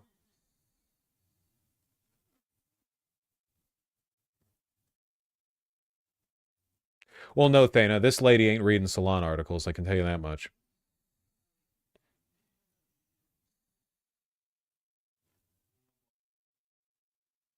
Clean, brand new costume. Yeah, love seeing, you know, rustic, outback country workers in, like, spotless clothing.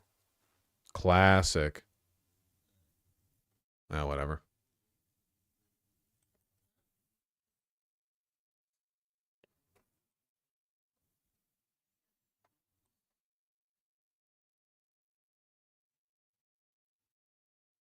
Unfortunately, so many people close to me and who care about me support Trump.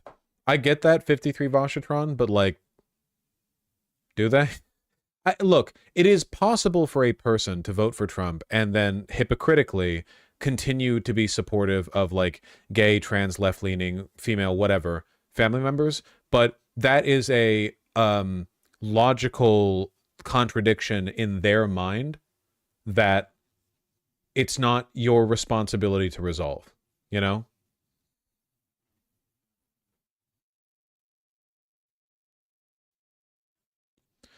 Vosh, she sounds like my sister, I'm not going to lie. She got bullied in high school because she believes being gay was a sin and wondered why everyone treated her that way. She was just like, I'm expressing my opinion. Why are they treating me this way? I have no sympathy for my sister or this lady. Yeah, a lot of people really want, because it would be like honest of them, but they're not honest. A lot of people want the language of the fascists to be really triumphant and vindictive, and sometimes it is, but for the most part, it's the language of victimhood. If you take a look at the Nazi rhetoric back in the 30s, they were always whining about how every time they stubbed their toe, a Jew did it. The Jew put the curb there or something, you know? You take a look at Trump supporters today, always whining, always on the defensive, constantly. Look at Israel. Look at Israel today. They do it so much, it's like a fucking joke. Like, literally. One of the Israeli, I think, like, ministers literally said after the incident in the Netherlands or whatever, they said that there was, like, a Hamas base there or something. Like, there was Hamas infrastructure. Because they had like Palestinian flags over the window or something. Hamas made me stub my toe. Hamas did this. Hamas did that. You know, they're always, the fascist always adopts the language of victimhood. So if it makes you feel any better, they're not happy either. I don't think it would really make you feel better though. Probably.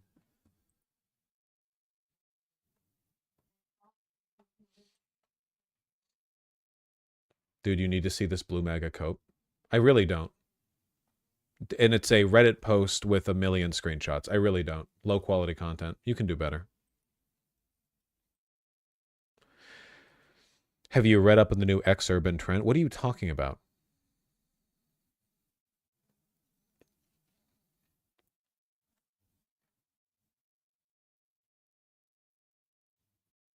Then they tell you not to play victim when they victimize you? Yorp. Yorp.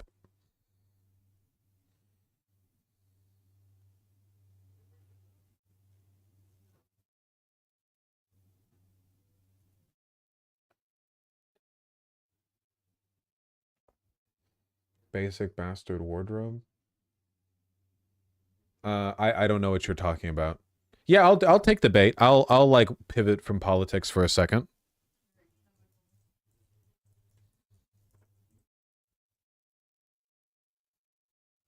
The basic bastard. This is from 7 years ago. Are you referring to a 7-year-old post? Is it like pinned or something?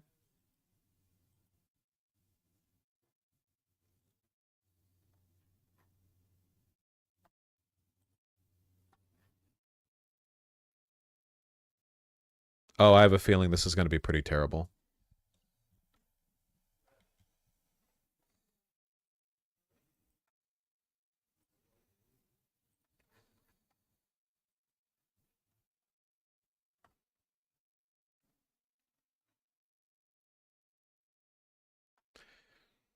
The Basic Bastard. Basic Wardrobe and Inspiration Album. The Wardrobe Module. A wardrobe created for someone who's new to the idea of dressing better. It is very simple, basic, and has relatively few items that should be available at most retailers. Reduce the number of options to keep it as simple as inexpensive as possible. Any and all items can be exchanged for. I feel like this is like a low-hanging fruit thing, not necessarily because the advice is that terrible, but mostly because I feel like it's like offered with good intentions, you know? So if I engage with it, here's the update. There's an update. Oh, good Lord. Visual guide here, sure. Oh, there we go. Okay, like, the main problem with stuff like this is that this is basically just a list of all the clothing that exists. Like, here are all the basic types of clothing, you know? The main things that you should be concerned about are, like, fit, proportion, culture, and style. Like, you know, what are you trying to look like? And that doesn't mean like, the problem with like male fashion advice is that they just give you the branded uniform of men who work in Silicon Valley but want to dress better when they go out for drinks with their, you know, Tinder matches or whatever. Which usually takes the form of like a guy wearing slim fit chinos and then a button-up shirt with a merino wool sweater over it that hugs every contour of his body.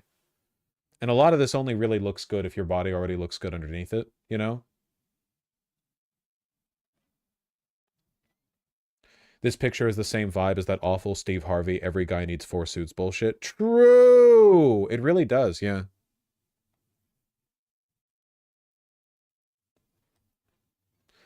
For someone new to fashion, is there a video/website that's a good starting point? There's not just one, but like the basic gist of it is just find like inspo pictures online of people who you think look really good. And then try to understand what they're wearing and why they look good, you know? Make a 2.5 hour long video on it.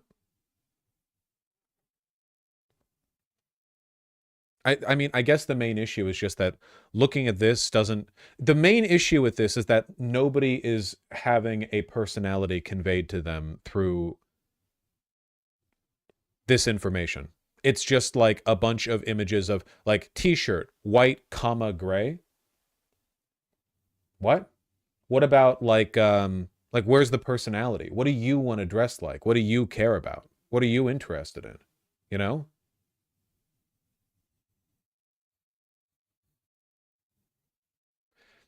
Any YouTube channels you'd recommend for men's fashion? Drunk Nihilism, you're currently watching a YouTube stream. Why not ask me questions? People always ask, like, well, where do you go for info? What do you want? What would you recommend? But I'm talking about it right now. Ask your damn questions if you want. I'll ignore them if I want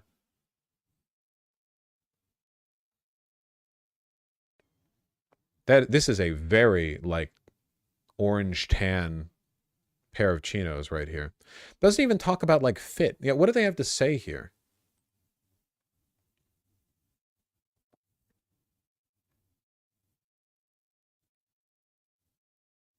There's not even much to, like, critique because they're not making prescriptive statements.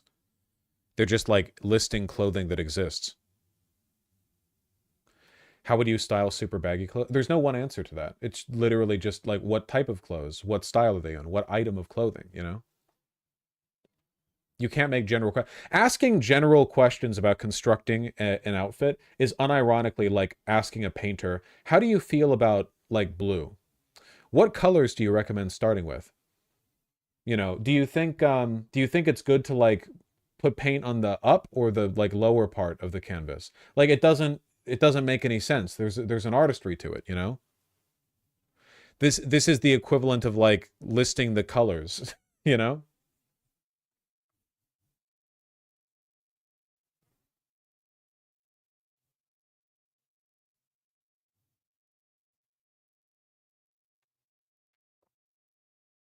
Men's clothing is so boring it turned me into a woman. Men's clothing can be plenty interesting.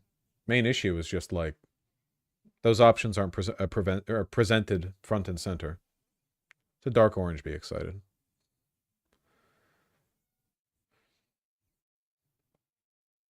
I think I saw stuff from Frugal Aesthetic that I didn't like, FIFAs, but I could be misremembering.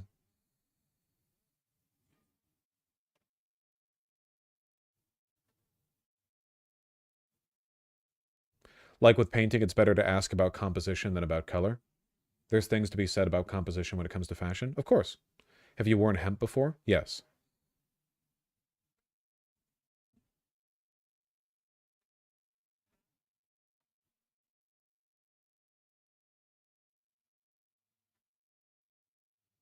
Okay, where do you learn about composition? You learn how to paint by painting.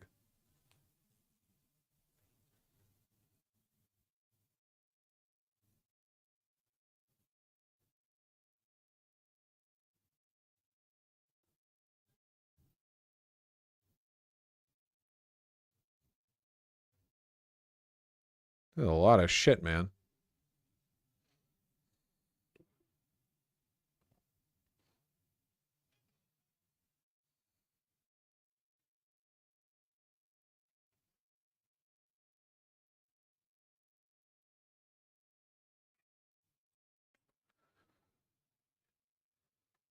Oh, they have like fit examples.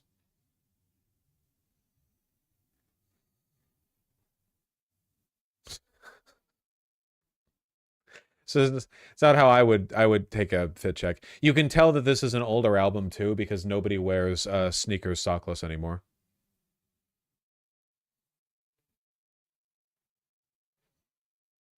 Holy shit, the skinny pants, man.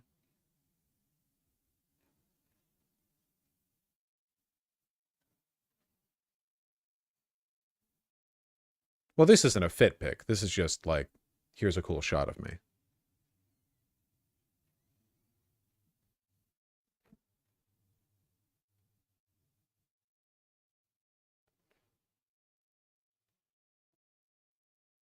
White shoes make me angry. What's wrong with white shoes? White sneakers are like super basic. Well, what matters is that they're having fun. Why would you go sockless sneakers? I understand loafers, but not sneakers. It was a trend for a bit. White shoes are harder to clean. Yeah, but half the fun of white shoes is seeing them get dirty.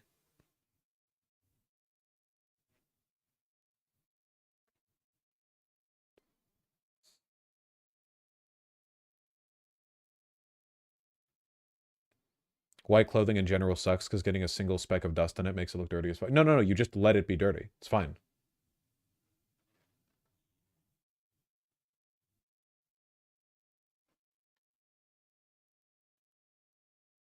"17 more images." It is like every guy here is white sneakers. Like every single one of them, which is crazy. I don't know about this one, guys. At all.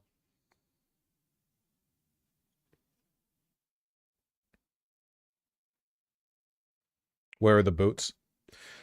That's a good question. Why are they all wearing sneakers? Wait, hold on. Okay, we have chukkas. This is... Are these the Common Projects leather white sneakers that everyone was, like, soy gooning over for, like, a decade? And now, because they've been copied a bunch of times, they're less popular? Yes? Okay, yeah. White sneakers. Okay, black boots. There we go. Mock toe? No, what are these called? The boat shoes, I think? White sneakers. Chukkas, I think? Boots. Boots. Okay, no, there were boots. I just didn't see them. White sneakers. White sneakers. White sneakers. White sneakers. White sneakers. White sneakers. White sneakers. White sneakers. White sneakers. White sneakers. White sneakers. Boots. Okay, we brought it back around. These fits all suck. Not all of them. I just think that a lot of them feel like they're kind of holding to a formula. So they don't feel like they have as much personality in them. Also, why is everyone... Am I the only person who never leaves the house without wearing a jacket? Genuine question.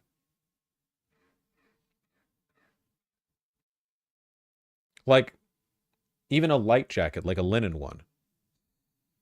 Too hot in California? I lived in California for 23 years.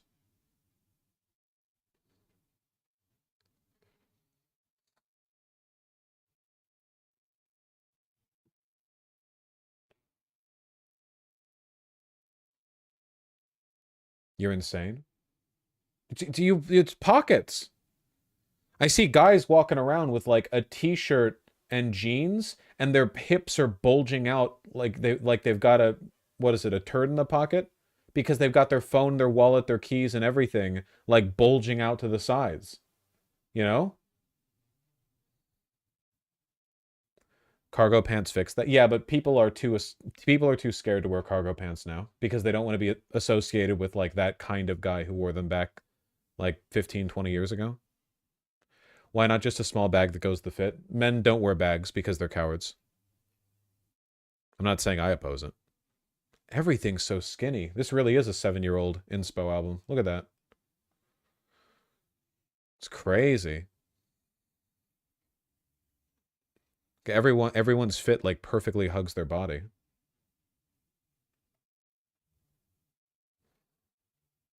People genuinely don't know that covering your skin is better in the heat than not if you're wearing breathable clothes. Yeah. If you're wearing like a linen jacket or just something really light and airy, it keeps you cooler than just being in a tank top or whatever.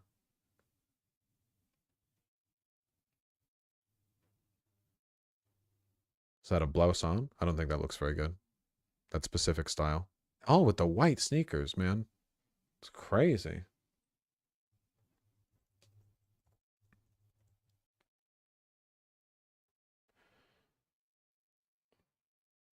Thoughts on the male fashion advice wiki? The entire wiki? Try harder.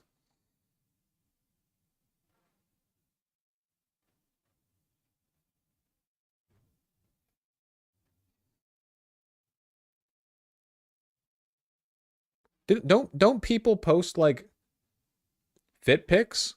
Isn't one of the tags like, here's a picture of me?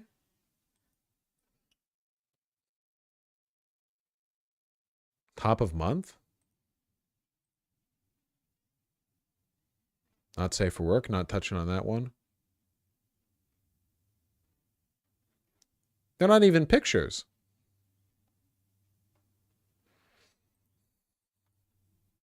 Fit pics, you dorks.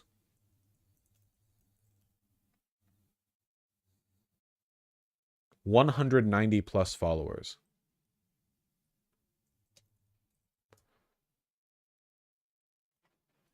I don't think people want to post their fit pics, guys.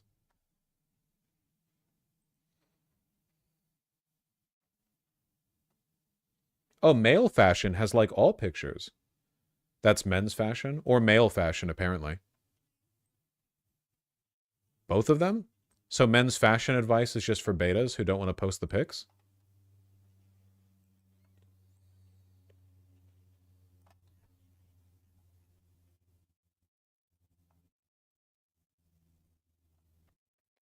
Stop saying fit pics, I swear. Why?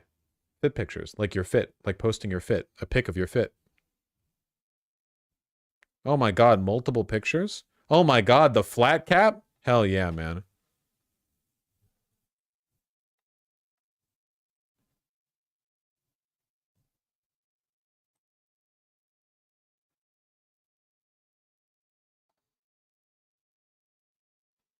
What are you all posting?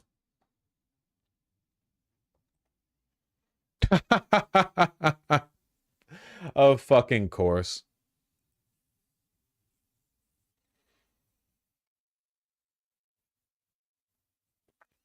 I have 100% taken the quarter zip pill for normal everyday office wear. Oh no. Oh no, no, no.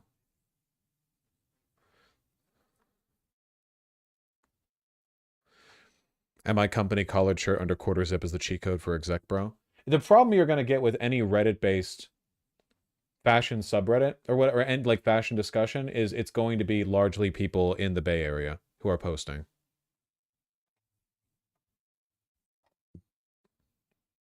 Oh, it's the flat cap person again. Hell yeah, man. Birthday outfit. Yay.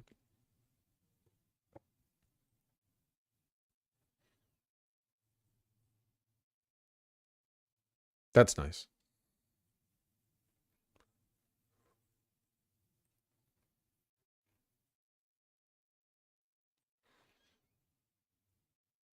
That's a good fit. Okay, I have no idea what we're doing here. Is this like, is male fashion then like the real subreddit? Are we actually trying here? I would be afraid if I saw someone walking around looking like this.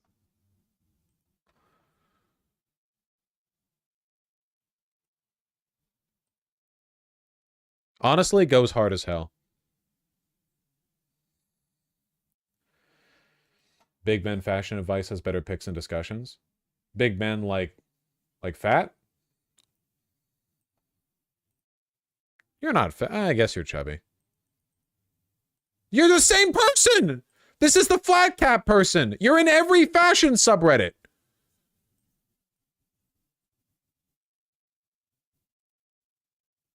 The multi-pictures thing. Whatever happened? Whatever happened to just... Oh, wait. See, they do make high-waisted pants for fat people. It's still possible. Whatever. I'm letting myself get, like, way the fuck distracted.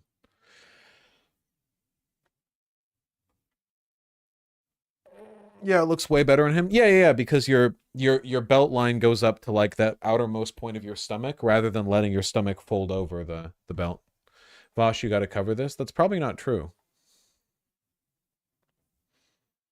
The YouTube video called Tesla equals Trump. What am I supposed to... Why would I go over that? All thrifted too? That rules.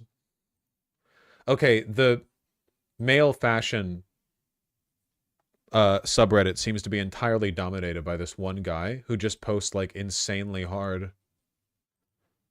What's this? This is outside my wheelhouse. Gorpcore? I don't know. This individual is out here posting. Work fit, keeping it simple. Looks pretty great, actually.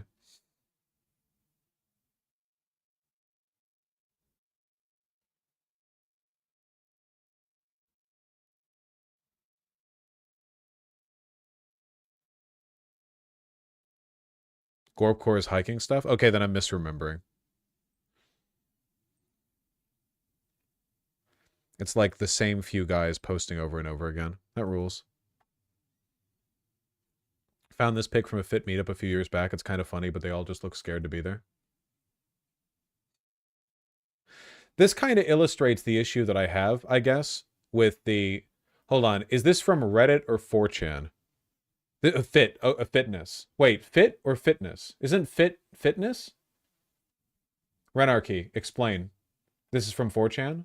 Okay, but like fit... This can't be fitness because they're all scrawny as hell. The 4chan phenotype. The main issue with I guess the... Who here is serving? No hate to anyone here, of course.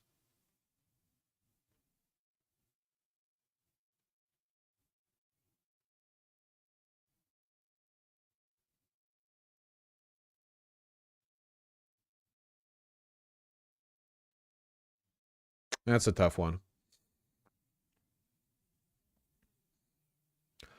They all look nervous is the issue. Yeah.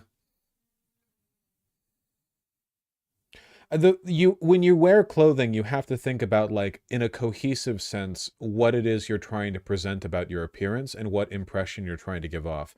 It's not like a science of breaking things down to silhouette and color. You're like a painting, you know? You can have the best paint colors and you can apply them with the best brushwork or whatever, but then if you step back and you've just painted gibberish, it looks like gibberish with high quality paint, you know? The main question is mostly a matter of, like, what are you cohesively delivering a statement, you know? Are you like presenting a good... What should I wear if I don't want people to see how pudgy and weirdly shaped I am? That's what a lot of you people, that's your concern for clothing. It's like, well, how much can I hide my flab or whatever? That's for, like, there are things you can do, but I think you shouldn't approach it in that fashion, you know? Again, that's like trying to learn how to paint, and the thing you're trying to learn is like, how do I lump enough black onto the canvas that I cover up the scratches and the, you know, the fibers or whatever.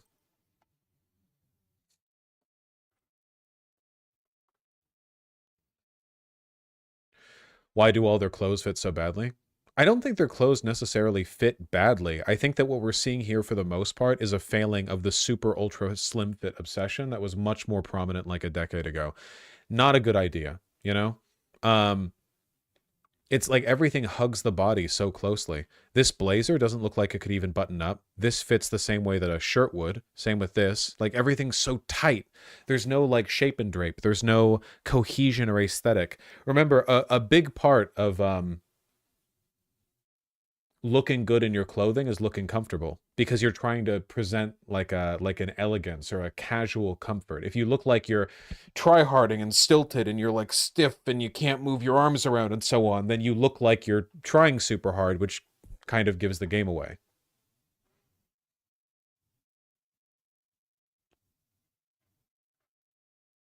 Move your head. I'm only blocking slim pants. How do I know what an outfit says about anything? It's just a matter of, like, the cohesive vibe that it gives, you know? We can go through, like, the classic dye workwear examples, if you will. If one would, you know? That looks really nice. The corduroy pants with the Oxford shirt, the button-down collar. Like, what time period are your clothes from? What like, attitude or you know, I guess, style are you trying to present? You know, what are you interested in? Do you have interests? You know, what, like, this is kind of like a quirky, super dressed down, casual, cold weather, semi-formal fit, you know? It's like, what, I guess it's mostly just a matter of, like, avoiding looking like I'm interested in not being naked. If you're not interested in fashion, that's, like, completely fine. I'm not interested in painting.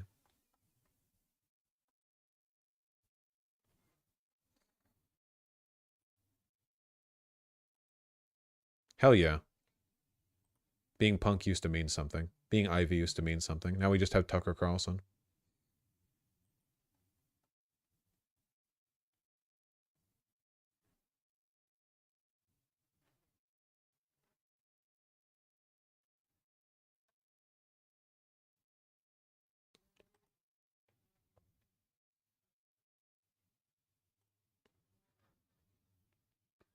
Hell yeah. Why is Airbud there? Don't worry about it. All right. Man, I think I like shouted all my energy out in the opening segment. I think that I'm going to read donos, which is going to take a bit because I have a fair few from last stream as well. And I think that we'll be back tomorrow morning, probably at 11, not 12. And we will continue learning about... Okay, hold on. Before I read donations, this has both nothing to do with politics and also everything to do with politics, but I have to... Okay, somebody posted an excerpt of an article which talked about how people who had experienced heart transplants had changes in their personality, preferences, likes, dislikes, comforts, whatever, you know? And then someone went and got a screenshot from the article, and... Case 4. The donor was a 17-year-old African-American male student, a victim of a drive-by shooting. The recipient was a 47-year-old Caucasian male foundry worker diagnosed with aortic stenosis. The donor's mother reported, "Our son was walking to violin class when he was hit. No one knows where the bullet came from, but it just hit him and he fell. He died right there in the street hugging his violin case. He loved music and his teacher said he had a real thing for it. He would listen to music and play along with it. I think he would have been at Carnegie Hall someday, but the other kids always made fun of the music he liked." The recipient, or the 47-year-old Caucasian male foundry worker, reported, "I'm real sad and all for the guy who died and gave me his heart, but I really have trouble with the fact that he was black. I'm not a racist, mind you, not at all. Most of my friends at the plant are black guys. But the idea that there's a black heart and a white body seems really, well, I don't know. I told my wife that I thought my penis might grow to a black man's size. They say black men have larger penises, but I don't know for sure. After we have sex, I sometimes feel guilty because a black man made love to my wife, but I don't really think that seriously. I can tell you one thing, though. I used to hate classical music, but now I love it. So I know it's not my new heart, because a black guy from the hood wouldn't be into that. Now it calms my heart. I play it all the time. I'm more than like it. I play it all the time. I didn't tell any of the guys in the line that I have a black heart, but I think about it a lot." The recipient's wife reported, "He was more than concerned about the idea when he heard it was a black man's heart. He actually asked me if he could ask the doctor for a white heart when one came up. He's no Archie Bunker, but he's close to it. And he would kill me if he knew I told you this. But for the first time, he's invited his black friends over from work. It's like he doesn't see their color anymore, even though he still talks about it sometimes. He seems more comfortable and at ease with these black guys, but he's not aware of it. And one more thing I should say. He's driving me nuts with the classical music. He doesn't know the name of one song and never listened to it before. Now he sits for hours and listens." And that's where it cuts off. So I don't know. I think that this was incredible.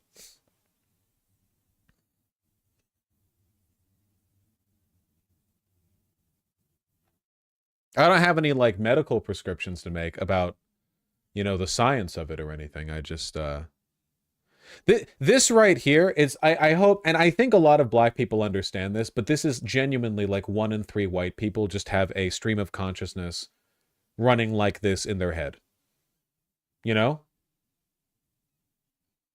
And I hope black people know that, and I hope it makes them, I hope they're okay. God.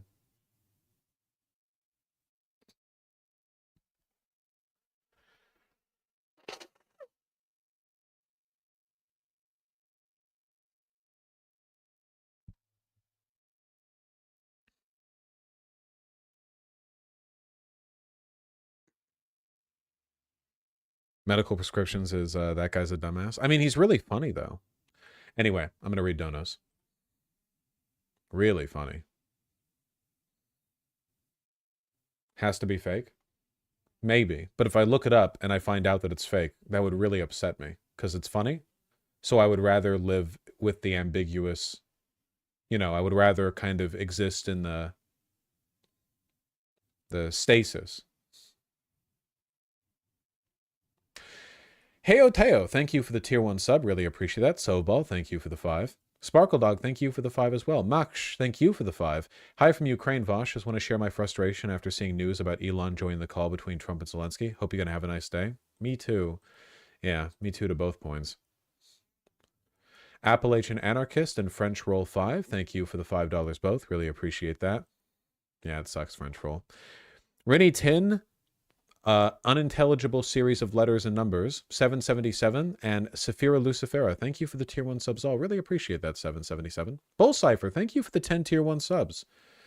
I don't know why belts are bad, but since Vosh said they're bad, I'll burn all the ones I own.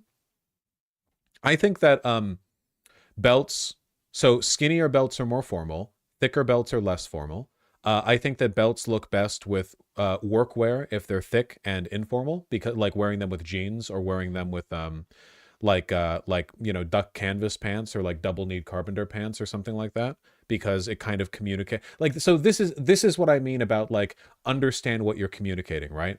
Like trousers, like suit trousers tend to be like straight leg, you know, like they don't conform to your leg the way that like jeans might if you're wearing them kind of skinny, right? So if you're wearing jeans that are like rustic and rough and they're tapered, you can wear them with a thick belt. And if you wore a skinny belt with them, I think it would look kind of dumb, you know? You'd have like this little dressy belt around like rustic pants. But if you are if you're wearing like a pair of more like drapey straight leg jeans, I think you could dress those up pretty well with like a blazer and a skinnier belt, because it's communicating more of a like, you know, they're serving the role of trousers. You're dressing up the jeans.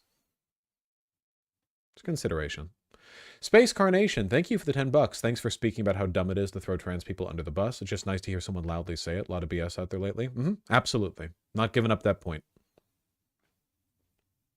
Gabriel 740, thanks the tier 3 sub. Thank you for supporting the Hong Kong protests back in 2019 when the entire online left was criticizing it. Love your mental health streams too. Thank you, Gabriel. I really appreciate that. Yeah, I'd like to think that for the most part I've been on the right side of these yeah, largely negative developments. Thank you. Communist Blondie, Appalachian Anarchist, Kowalski from Nebraska, and Mussolini's Mistress. Thank you for the $5 all. I really appreciate that. Thank you. Jeffero 1, Communist Blondie, Mr. K, thanks the tier 1 subs. Crew Doist 3, Husky HSD, and Markinator. Thank you for the $5. What can you do if you've made it to age 33 as an autistic straight man and you've never even kissed a woman if you have no idea how to even make friends? It's a hard question, and it's a difficult one to answer too, but the God's honest truth is that making friends is difficult for everyone at all points of their life from cradle to grave, okay? How much of this is you not trying? I'm not going to lie, okay? Like maybe it sounds cruel or whatever, and you know, I'm not doing the like blame me or whatever. I'm not saying like, oh, you're ugly. I'm saying, how often do you go out there? Because 99% of the time when people, you know, they commiserate and they say, you know, I haven't done such and such or whatever. Well, how often do you participate in, you know, social hobbies, right? Going out to game stores or whatever. I'm not saying it's easy. I'm just saying I don't even know where to go out. Okay, so this is the problem I have with you specifically, Base Delta Zero, since you're here in Markinator isn't at this moment, okay? Here's the reason I hate you specifically, okay? If life is a series of problems, break them down and solve them as best as you can, okay? I don't know where to go out. Find where to go out. Do you live in the middle of nowhere? No, I doubt you do. There are things around. I bet even things around that don't cost money to use and access. You know, when I was in Los Angeles, I was briefly a part of a walking group. You know what that demanded of me? Absolutely nothing. No money, just the time to walk. We walked around Griffith Park. What do you enjoy doing, you know? You have to put effort in. Nothing's easy.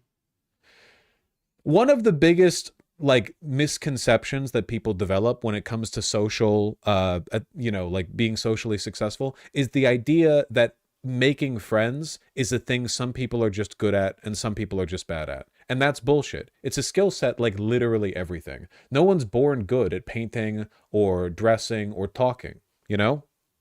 You do it over and over.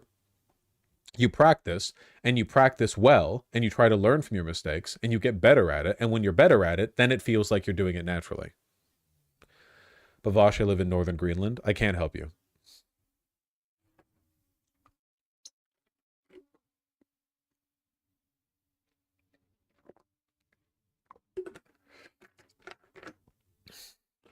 I'm a 28-year-old male ballroom dancer. There are few women my age at dances.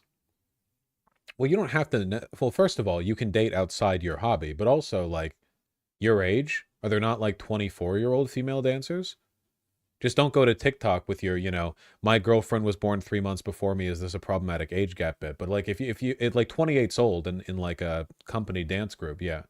But if you, there's, like, no, like, women who are, right next to you in age, I guess, like 25, 26, 24 is pretty fine.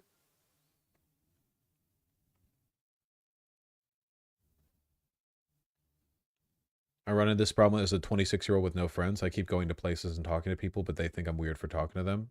I'll keep trying. It's good to keep trying.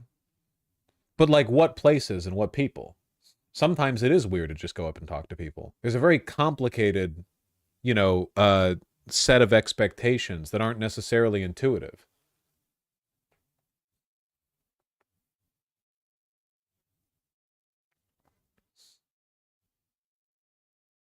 Yeah, what are you talking to them about? If people come up to me and talk to me, I don't really engage with them in public. I've got my own shit going on. Usually pretty busy.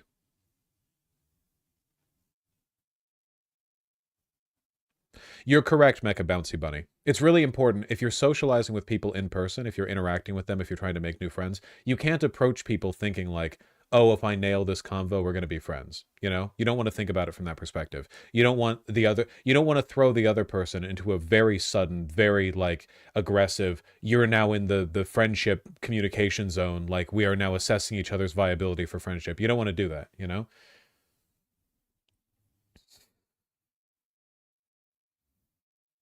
A lot of this is, like, really, really conditional to how people live their lives and, like, how charismatic they are or whatever. Because I speak publicly for a living, so I can usually reasonably assume that if I'm talking to, like, a cashier or a person at a game store or something, I'm not, like, innately off-putting by way of not being able to read the social cues, which is something I used to be a lot worse at. But if I don't want to make friends with these people, because when I go out, I'm going out with friends. I'm usually with my friends. But if I wanted to talk to people, and, like, become friends with them, usually, like, you go to a game store, you do such and such. I mean, leaving aside, like, game night or something obvious like that where you get to interact with people. Usually, meeting people, it's as simple as you go to the environment, you identify a shared interest, you talk about it, you gauge their interest in the conversation, and if there's an inroad through that interest to spend more time with them in the future, you can do that. Like playing volleyball at the beach, or anything.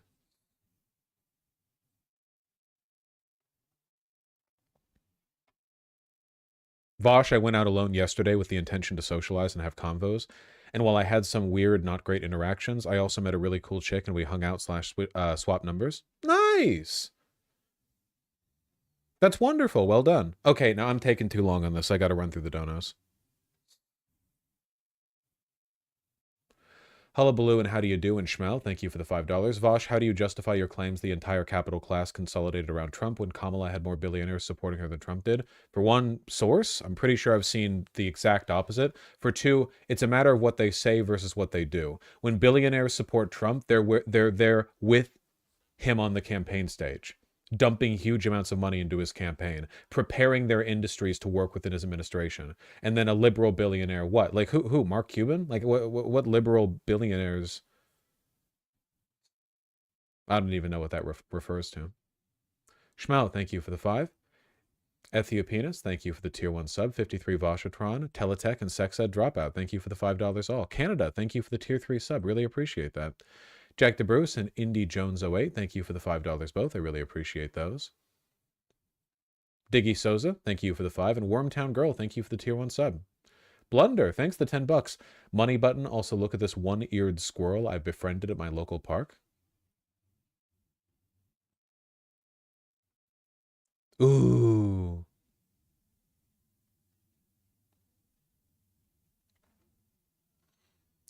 What a silly little guy. I love the shorter-haired squirrels because even though they're, like, incredibly athletic, when they get fat, they have, like, their jiggly butt when they move, like a little gelatin cup, is really, really, really funny, Like, you see it sometimes with shorter-haired, chubbier cats. Ruben's not chubby at all, but he has enough meat in him that it kind of jiggles when he moves around. It's really, really funny.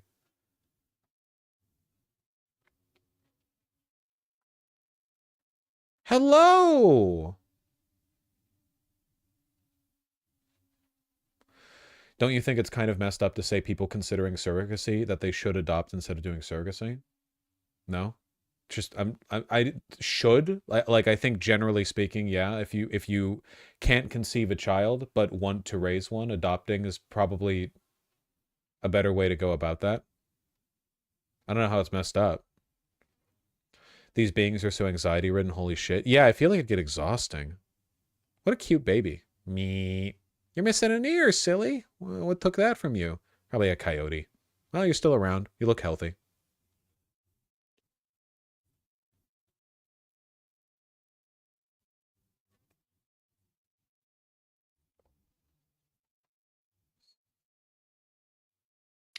Generic American name, thank you for the $5. Amberlin, thank you for the tier 1 sub. I'm really happy to hear the streams have been comfort in a difficult time. Spinolios and Goldertelt, thank you for the $5 both. Really appreciate that. Thank you. Goldertelt, I'm really happy that I could provide you comfort when you're a bit of a black sheep in your work. Brutus, thank you for the $10. Thank you. I Eat Sprinkles, thank you for the $15. I finally watched Dungeon Meshi. I'm on to you for being the IRL Senshi, telling us to take care of ourselves, rest, and eat healthy, balanced meals. I think I'm more like Laios, to be honest, except my special interest isn't monsters. My special interest is just talking, or like whatever I'm thinking of. But like I relate heavily to Laios. Ryoko Koi, the mangaka for Dungeon Meshi, said the funniest thing imaginable when she did an English language interview, where she was asked if Laios being obviously autistic was intentional, and she was like, I don't think he is. I think he's just a normal guy, which is, for one, the only thing she could say, but also extremely funny, you know? The autistic representation that autistic people get that is written to be autistic is often terrible, and the autistic representation that autistic people get that is not deliberately written to be autistic, it's like, oh wait, that's not normal? Just like, all right, Ryoko Koi, I know what you are. It's very good. I need to watch Look Back. It's on Amazon Prime Video. Speaking of, like, quirky mangaka. Would you say that someone choosing to do surrogacy instead of adoption is acting immorally? If you don't, then I don't see an issue with your stance. No, it's a pretty personal decision. I think it's up to you. I think that, like, in a vacuum, I would say I would prefer a society where people would adopt to one where they would do surrogacy. But at the same time, like, it's just such a personal decision. And I think there's kind of like a innate moral negative to being super prescriptive about edge cases like this from the outside. You know what I mean? Like,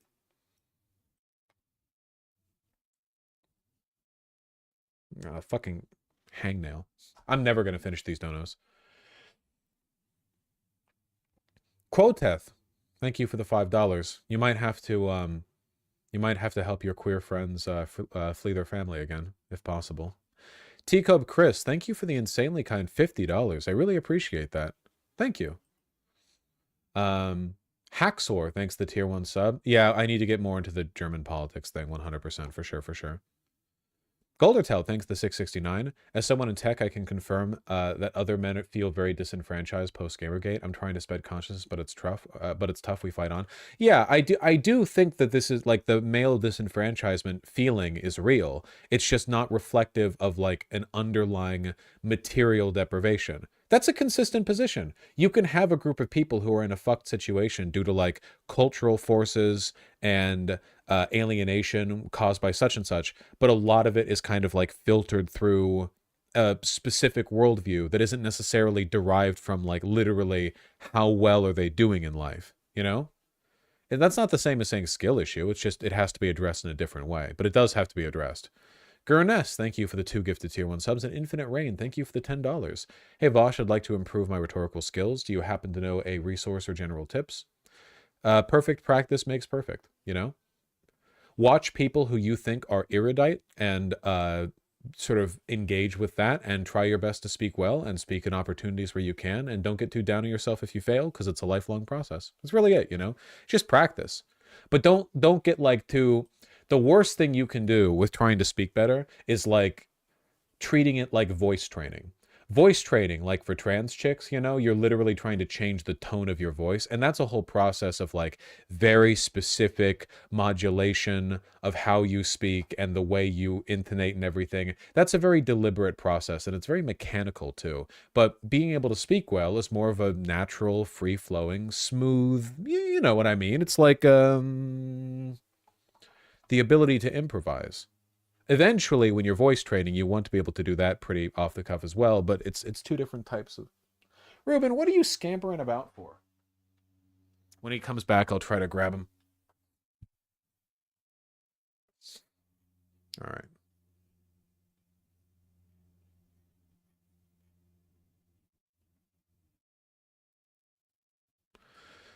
Crackpipe Prometheus and Zephyrian, thank you for the $5 both.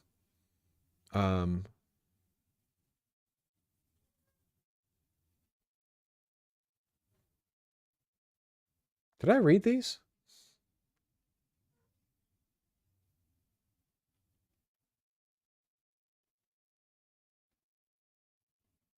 Why do these look familiar? I don't think I read these. From November 8th. A bunch of early donos here about the 4B movement, which again, I think that any individual woman is very justified in avoiding men right now. I think that as a social prescription, the 4B movement, along with political lesbianism and men going their own way, are hopelessly ineffective. As an individual, if a woman wants to not interact with men, sure. But I don't think it's like socially beneficial. Crackpipe Prometheus, Zephyria, and Millions of Dead Raccoons, thank you for the $5. Crackpipe, thanks the $2. Carson McKenzie, thank you for the 10 Canadian. I really appreciate that. Katie Sagadigas, and It's Not There, thank you for the $5 all. I really appreciate those. 4B isn't supposed to be a solution, it's a punishment. That's not very socially effective. I mean, a punishment? Come on. Matthew Cullinan, thank you for the $2. And Slightly Opinionated, thank you likewise. Not a Chance and Claire Ellis, thank you for the 5 both. Really appreciate that. Thank you. Did you see what David Pakman said about losing subs and stuff following the election? And what do you think about it if you did? I didn't lose subs, so I guess it might just be people trying to tune out, which I think is very unfortunate. I'm very happy you guys aren't. Kinda Mean Edits, thanks to the 1 Canadian. Crackpipe Prometheus, thank you for the $2. RJ Poppy Lorman Chronicle 246, thank you for the $5 all. I really appreciate that. Vosh, you have no idea about the incel black pill revolution that is soon to come. Men are sick of getting stepped on and ignored by women. I know lots of men who like being stepped on by women. Stepped on? I can't tell if it's a joke post. I don't know, to be honest. Maybe ignored by women, but like, I'm not gonna lie. If your response to women ignoring you is to threaten to rape them, they were right to have ignored you. Like, I'm sorry. Like, I guess it's just... I think that's a skill issue. That's a skill issue. Come on. I'm sympathetic to men being lonely, but if your response to that is this. Count Zeitgeist, thank you for the 10 pounds. I really appreciate those. Yee Yee gives me flashbacks. Same Gen Z war cry I heard when 11 teenagers jumped me at a bus stop a few years back, lol. That's horrible, and I'm really sorry that happened to you. That being said, the idea of Gen Z using Yee Yee as a war cry before dive bombing someone at a bus stop is insane. I'm sorry. That is awful. It is also funny, and I don't think those things are mutually exclusive. Yee Yee, attack! God, dude. It's like a tiny little something, you know? Very annoying. Hate maintaining my nails. I would happily pay like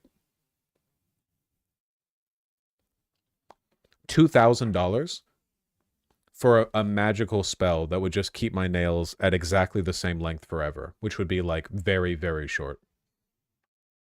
Tem Krister and Flying Against the Wind, thank you for the $2 both. Really appreciate those. Kendall Raptor, thank you for the $10. Vosh, have you looked at the list of 93 Trump promises the Midas Touch Network put out? No, I have not looked at that yet. Probably ought to. Arthur Vane, thank you for the $5. Really appreciate that. Player Nozick and Adam Alexander, thank you for the $10 both. Thank you. Without Elon red pilling so hard this past few years and bailing out Trump, Trump wouldn't have won. Maybe, possibly, but keep in mind that internal Biden polling showing that he would have given Donald Trump 400 electoral votes or electoral college votes, that was from a little while ago, you know?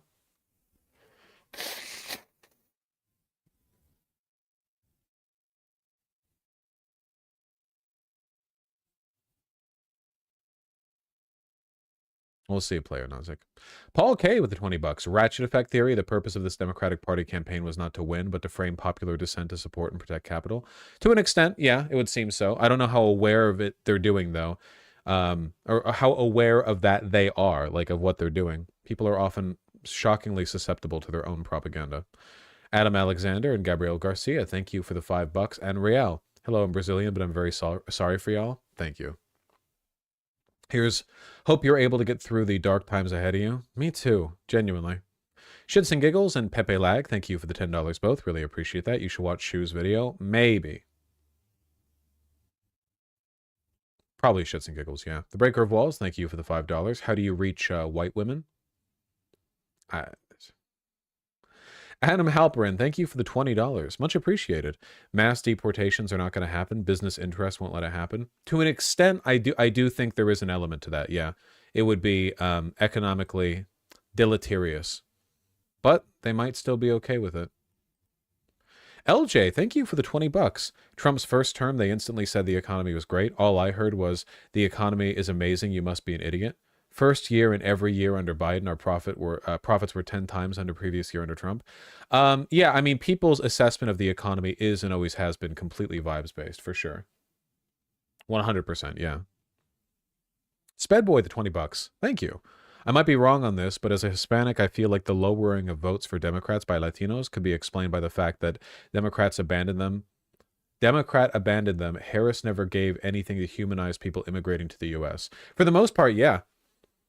Like, ever since Biden took over, they kind of dropped, like, basically all pro-immigrant sentiment. The most Hispanic people were offered was, like, we believe abstractly for a pathway to citizenship, you know? But in terms of, like, aggressively pushing back, it just didn't. Yeah. Alexander Speaks, thank you for the $2. Little Too Late Productions, nice name. Thank you for the $10. Sticking anti-Trump propaganda around my capital city next week. Have a good time. Stay safe. Cody Carney, thank you for the $5. Brandy Buck and Player Nozick, thank you for the $10 both. Really appreciate that. Trump is looking at a 3 to 5 seat House majority right now. Isn't it neck and neck for who wins the House right now? Like, it's possible that Democrats might get the House.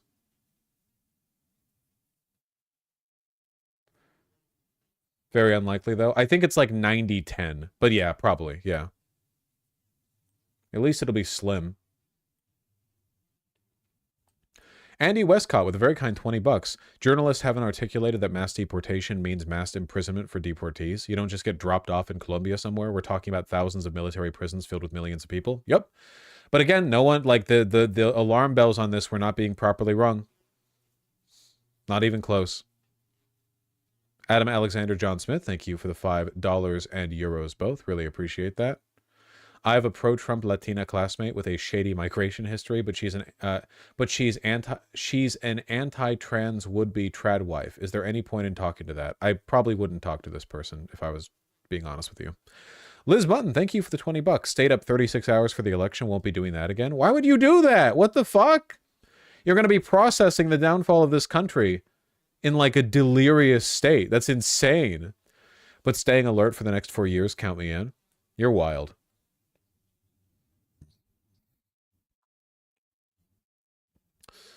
One SB3erg, thank you for the 200 Norwegian kroner. The more videos like these I watch, the less I want to think humans are inherently good. How the fuck can other people hate other humans so much?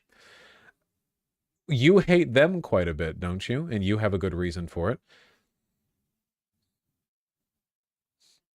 Maybe the only difference is that, you know, it's an information environment. People are really good at legitimizing how they feel. Doesn't necessarily mean there aren't good and bad people. It just means that, you know,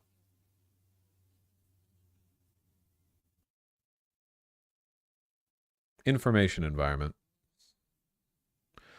Luna with the $10. Why is it so hard to accept this might just be who we are as a nation? One, only like a quarter of the country voted for Trump. Two, it's defeatist. Three, it's essentialist. Four, it cuts off the pathways to a solution. Why do leftists have such a problem with accepting the electorate wanted a felon con man as president? I think that you are speaking out of despair and without an interest either of analysis or of improving the situation. Jen Ball, Audrey, Jen Ball again. Mr. Venom 1998, 3 times in a row. Thank you all for the $5 and pounds.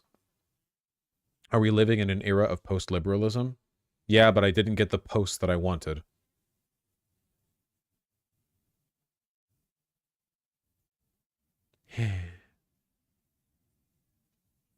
I'm not sure, Audrey. Good morning, Charlie, with the $10. Smiley face, 4 years, and I'll be in college for the entirety of it. Oh, don't worry, it might be more than 4 years. Also, great, you don't even have to enter the real world yet. Nahil, thank you for the $2. Pepe Lag, sorry. And Kendall Raptor, thank you for the $10 both. Really appreciate that. I'll probably watch the shoe video at some point. I'm an Uber driver and have seen lots of people. Almost every man who has asked me out on the job when I rejected them got upset like they assume they're entitled to it, but don't know I'm just a lesbian. Look, I will never be one of those guys who pretends that there isn't a serious fucking problem with men. Okay, it's not like, oh, soy, I wish I wasn't a man. Oh, men don't know the blah, blah, blah.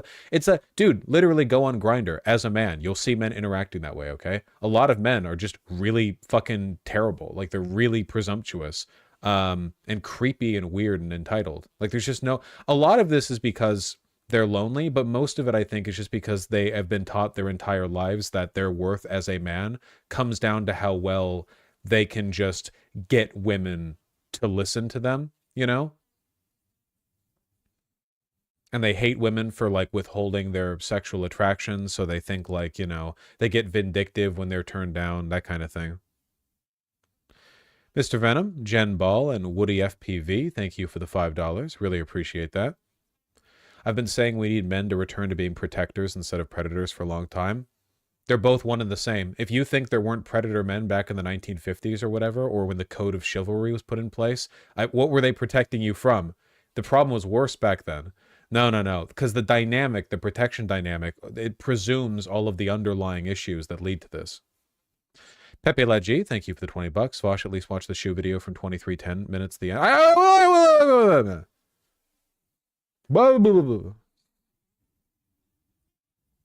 And Muffin Man, thanks for the $2. 6'4 Crusader and God Sinner, thank you for the $5 both. Really appreciate that. Thank you. What do you think of trying to make a new political party to challenge the Dems? I don't really think that's possible, genuinely, in the infrastructure that we have. I just don't think it's possible. We're like so many steps away from that. We'll see. Maybe if some like really big popular figure steps up and there's some kind of huge wave. I'm not really sure. Matt Bat, thank you for the $2. Peter RJ, thank you for the 20 Argentinian pesos. I don't listen to any music at all, I'm afraid. Brandish 000, Robin 0608, and RB 01138. Very numbered names. Thank you for the 5 Australian, US, and Canadian respectively. I'm hungry. You seem stressed today. I hope everything is okay. No, I feel better today than I have for the past, like, few days. Usually if I'm yelling at chat, that means I feel better than if I wasn't yelling at chat. John, thanks for the $2. Peter RJ, thank you for the 500 pesos. Have you read Camus? I'm illiterate, I'm afraid. Mr. Venom, thank you for the $5. Some schmuck on YouTube, thank you for the 70 Canadian. Too many have a sacrificial outlook to what used to be core beliefs. If asked what's worse, 1 in 20 men being sent to prison being innocent, or 1 in 20 criminals getting away with it and escaping any punishment, there are too many more enraged by the latter. I mean, there could be legitimate reasons to believe that if those criminals are like murdering people and could murder more people for them being sent away. But at the same time, like, I agree that most people make decisions like this based on vindictiveness, or like every bad person must get their due is more important to a lot of people than every good person must get their due, you know? It's this really weird double standard where people think it's like absolutely vital that every lawbreaker get punished. But Must every good man live a good life? Well, what can we do about that? Saying, well, wait, hold on. We're talking like underlying ideology, not like law or legislation. We're talking about like at a base moral level. If all bad men deserve their due, do not all good men? And if not, like, how does that work, right? Why is punishment a guarantee or a moral necessity, but reward is like a moral good, but not a moral necessity? It's just weird. It's just weird. Thank you for the 14 Canadian. Some schmuck on YouTube. I appreciate that. He's zipping. Or was that pigeon? I didn't really see. Peter RJ, thank you for the 1,000 Argentinian pesos. Hey Vosh, I lost like 40 pounds with semaglutide. What do you think about it? I have no idea what that is. I also started exercising every day and eating healthier while less. Okay, well that probably also had an impact. I have a strong opinion of that. RB01138, thank you for the $10 and $5. Men in crisis for some of the same reasons. Men are in crisis. I'm misspeaking a lot today. Men are in crisis for some of the same reasons that women are. We live in a highly atomized / alienated circumstance, plus men are socialized to be less social, plus historical entitlement ignorance. Dude, I really do think the vast majority of men's issues just come down to the fact that women can chill in a social environment and talk to people normally, but men are in this like twisted up knot of feelings about like, you know, either everything has to be about dating and fucking women, or it's like weird to just be friends with guys or with women, or they don't want to seem weird for talking to people, and it just like compounds into this larger problem over time where they do nothing and don't socialize, you know? Genghis, thank you for the 7 Canadian. I despise how people over here in Canada feel so smug about Trump, but are literally going to vote for Poilievre in 2025. Yeah, it's pretty funny. Pretty funny. Lies, all lies. Soul, Adam Alexander, and RB01138. Thank you for the $5 all. I really appreciate that. Yes, Obama's a huge part of the problem within the... I must be hungry. It's usually a me being hungry issue, you know? It's usually a me being hungry issue, I think, when I start, like, stammering this much. Speak good. Speak good. Yeah, the CIA nonverbal ray, they're hitting me with the low fuel issue. It really is often, you know? You know that, like, if you've been working all day and you're hungry, you can kind of feel amazing because you've been working on an empty stomach and you're hungry and it hurts, don't get me wrong, but you also feel like you're a machine operating at peak, like you're like running it out, you know? You feel like lean and mean. But if you've been just slouched in your computer chair all day and you haven't eaten, you feel wretched and miserable like a slug. I feel like it's a component of that because I never have an issue with like stammering or stuttering too much if I'm just out and about hungry, but sitting here hungry and it's like, you know, the conversational systems just break down. Obama bad. Millions of dead raccoons, Adam Alexander again, Anastasia, Savannah Singleton, and Adam Alexander again. Thank you for the $5 all. I really appreciate those. I don't know millions of dead raccoons. I couldn't really say. Bernie would 100% swept Trump in 2016. This is proof. Absolutely 100%. This is like such a vindication, man. The history books will not look favorably upon us for not listening to him. I'll say that much. Thank you, Anastasia. That's very kind of you. Benjamin Gilbert Liff, thank you so much for the insanely kind $500. I really appreciate that. Watched your video where you said you need to have your shit together to be an organizer, and I disagree for half your audience. One thing my time in PV has shown is that for the other half, it's less what you said and more you need to be an organizer to have the motivation / community to get your shit together. From nothing, now working 10-hour days and did a 13-hour stream.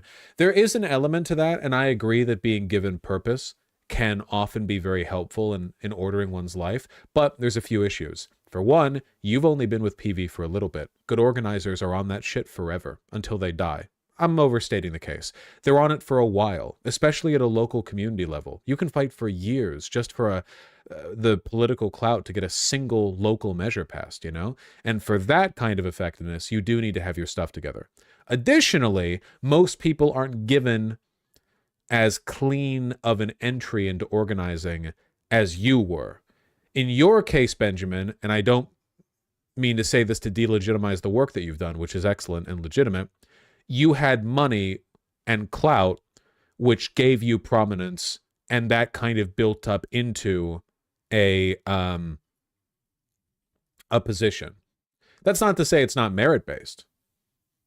Someone really gave 500. I see you're new to the streams, Oreo Snatcher, and to Benjamin Gilbert Liff. Not to delegitimize it. Engels was necessary for Marx, you know? I'm only saying that, like, by and by, I really do think that bedrock of like having your shit together is vital in continuing this. But Benjamin, you say it yourself. Now working 10-hour days, did 13-hour stream. You've been on this for a little bit, Benjamin. Sure, I give you that. But you best make sure your room is cleaned, or at some point, something's gonna snap.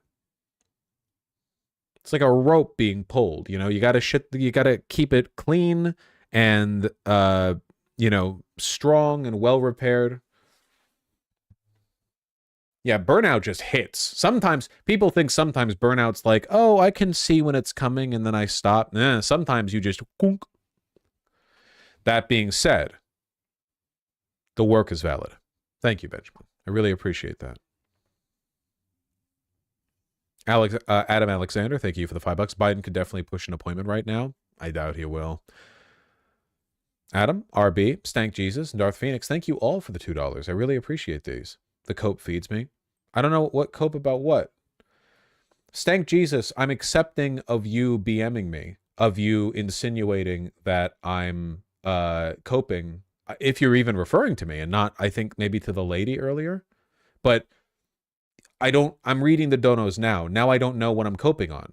Just try harder is what I'm saying. Mr. Wynick, thank you for the 24 euros. Do you think Republicans will concede if they lose the presidency in 4 years? Why would they not just illegally certify a Republican president if Dems won? That's a great question. Why would they obey the laws and norms when they haven't been doing that at all? Pants, the $10. TBH, you'd rather sew Vosh a piece of quality custom clothing than draw something? If we're talking about streamer fan art, Unlike fan art, which can be made entirely of your own volition, any actual custom clothing you'd make me would have to be tailored. I'd have to provide you measurements. And the only measurements of mine that are public knowledge are the ones you're not going to need for tailoring. I don't want that. I am very, very picky about clothing, and I wouldn't want someone to make me something lovely and then I never wear it. I do have a wonderful jacket made by a fashion student in New York, but that's the issue. It's lovely. I don't wear it. I keep it in my closet as like something that I look at and think happy things about, you know? You understand.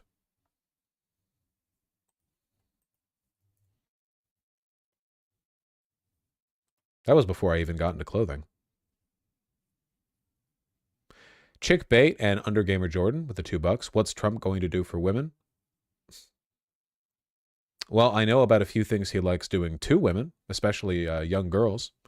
Neptunian Raven, thank you for the $5. With no experience, got a job as a plumber's apprentice. If you apply yourself, anything is possible. True, though harder to do in like major cities. But yeah, I agree. Getting into a trade skill can be pretty darn useful, you know? I need to go to a fucking trade school just to find out how I can apply caulking to the sides of my shower better. Because holy shit, man. I feel like I keep doing it right, and then it just cracks and flakes off. I don't know why. Super annoying. Taiji Rai with the $10. I think we owe Germany a big apology. No.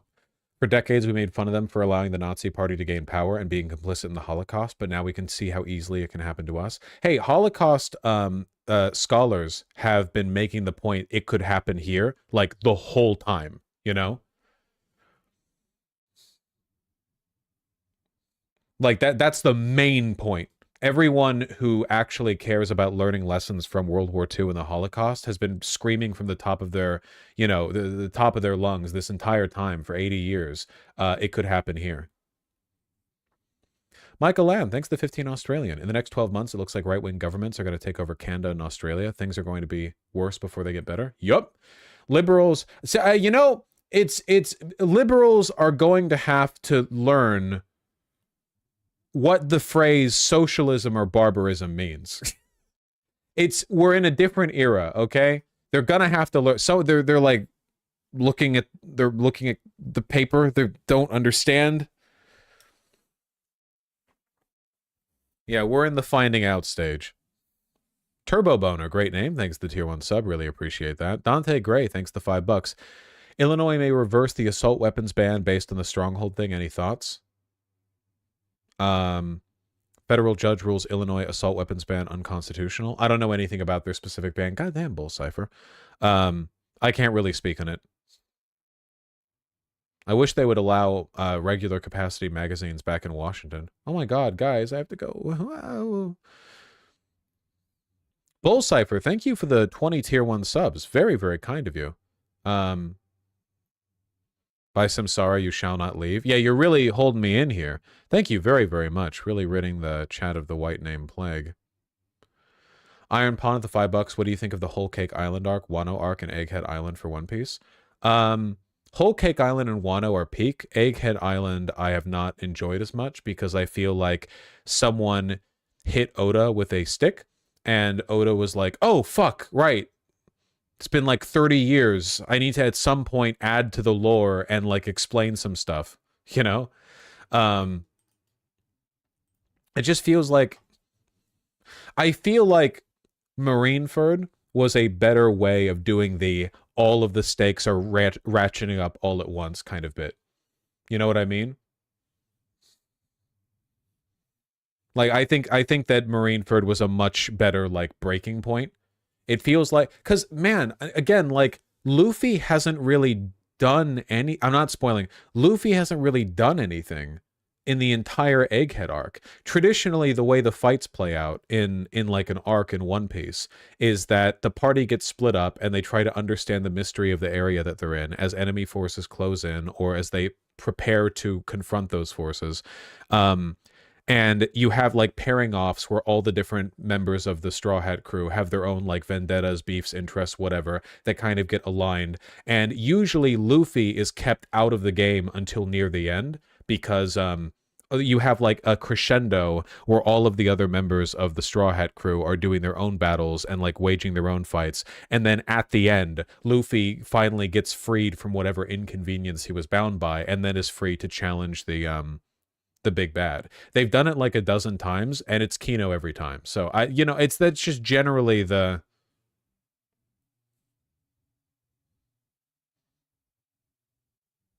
way it be.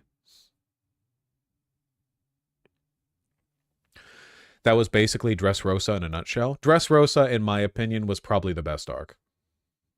Dressrosa is so fucking good. Don Quixote is a phenomenal villain. I love him. I love that he's just evil. I love that there's not any, like, you know, meandering, such and such, well, actually, there's, like, a tragedy here. He's just evil. He's just an irredeemable piece of shit. There's, like, no... There's really no redeeming him, you know? That sounds really one-dimensional. Yeah, that's fine. Sometimes that's fine. That's cool sometimes. That's fine. It's the same shit with, like, Marvel villains. Like, everyone has to be made, like, complex. No, you don't. That's not true at all. Or you can make a person complex in a bunch of different ways that aren't, like, moral. You don't have to be morally complex. Don Quixote is great, and he's a fun character, but he's pretty morally simple. The narrative does not attempt to convince you that he might have a point. I'll put it that way. Ozai is another great example. Yeah, true. I'm glad they didn't waste time with it.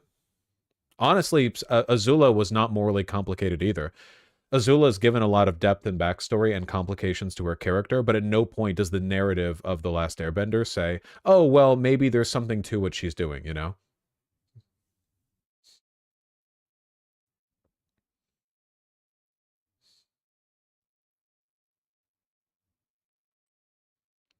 Sake with the 5 tier 1 subs. Thoughts on Mariachi Charos? Unironically, I think they're fantastic.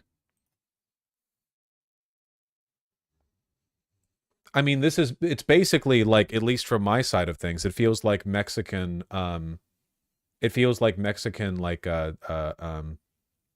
black tie clothing, you know? Like a dinner jacket.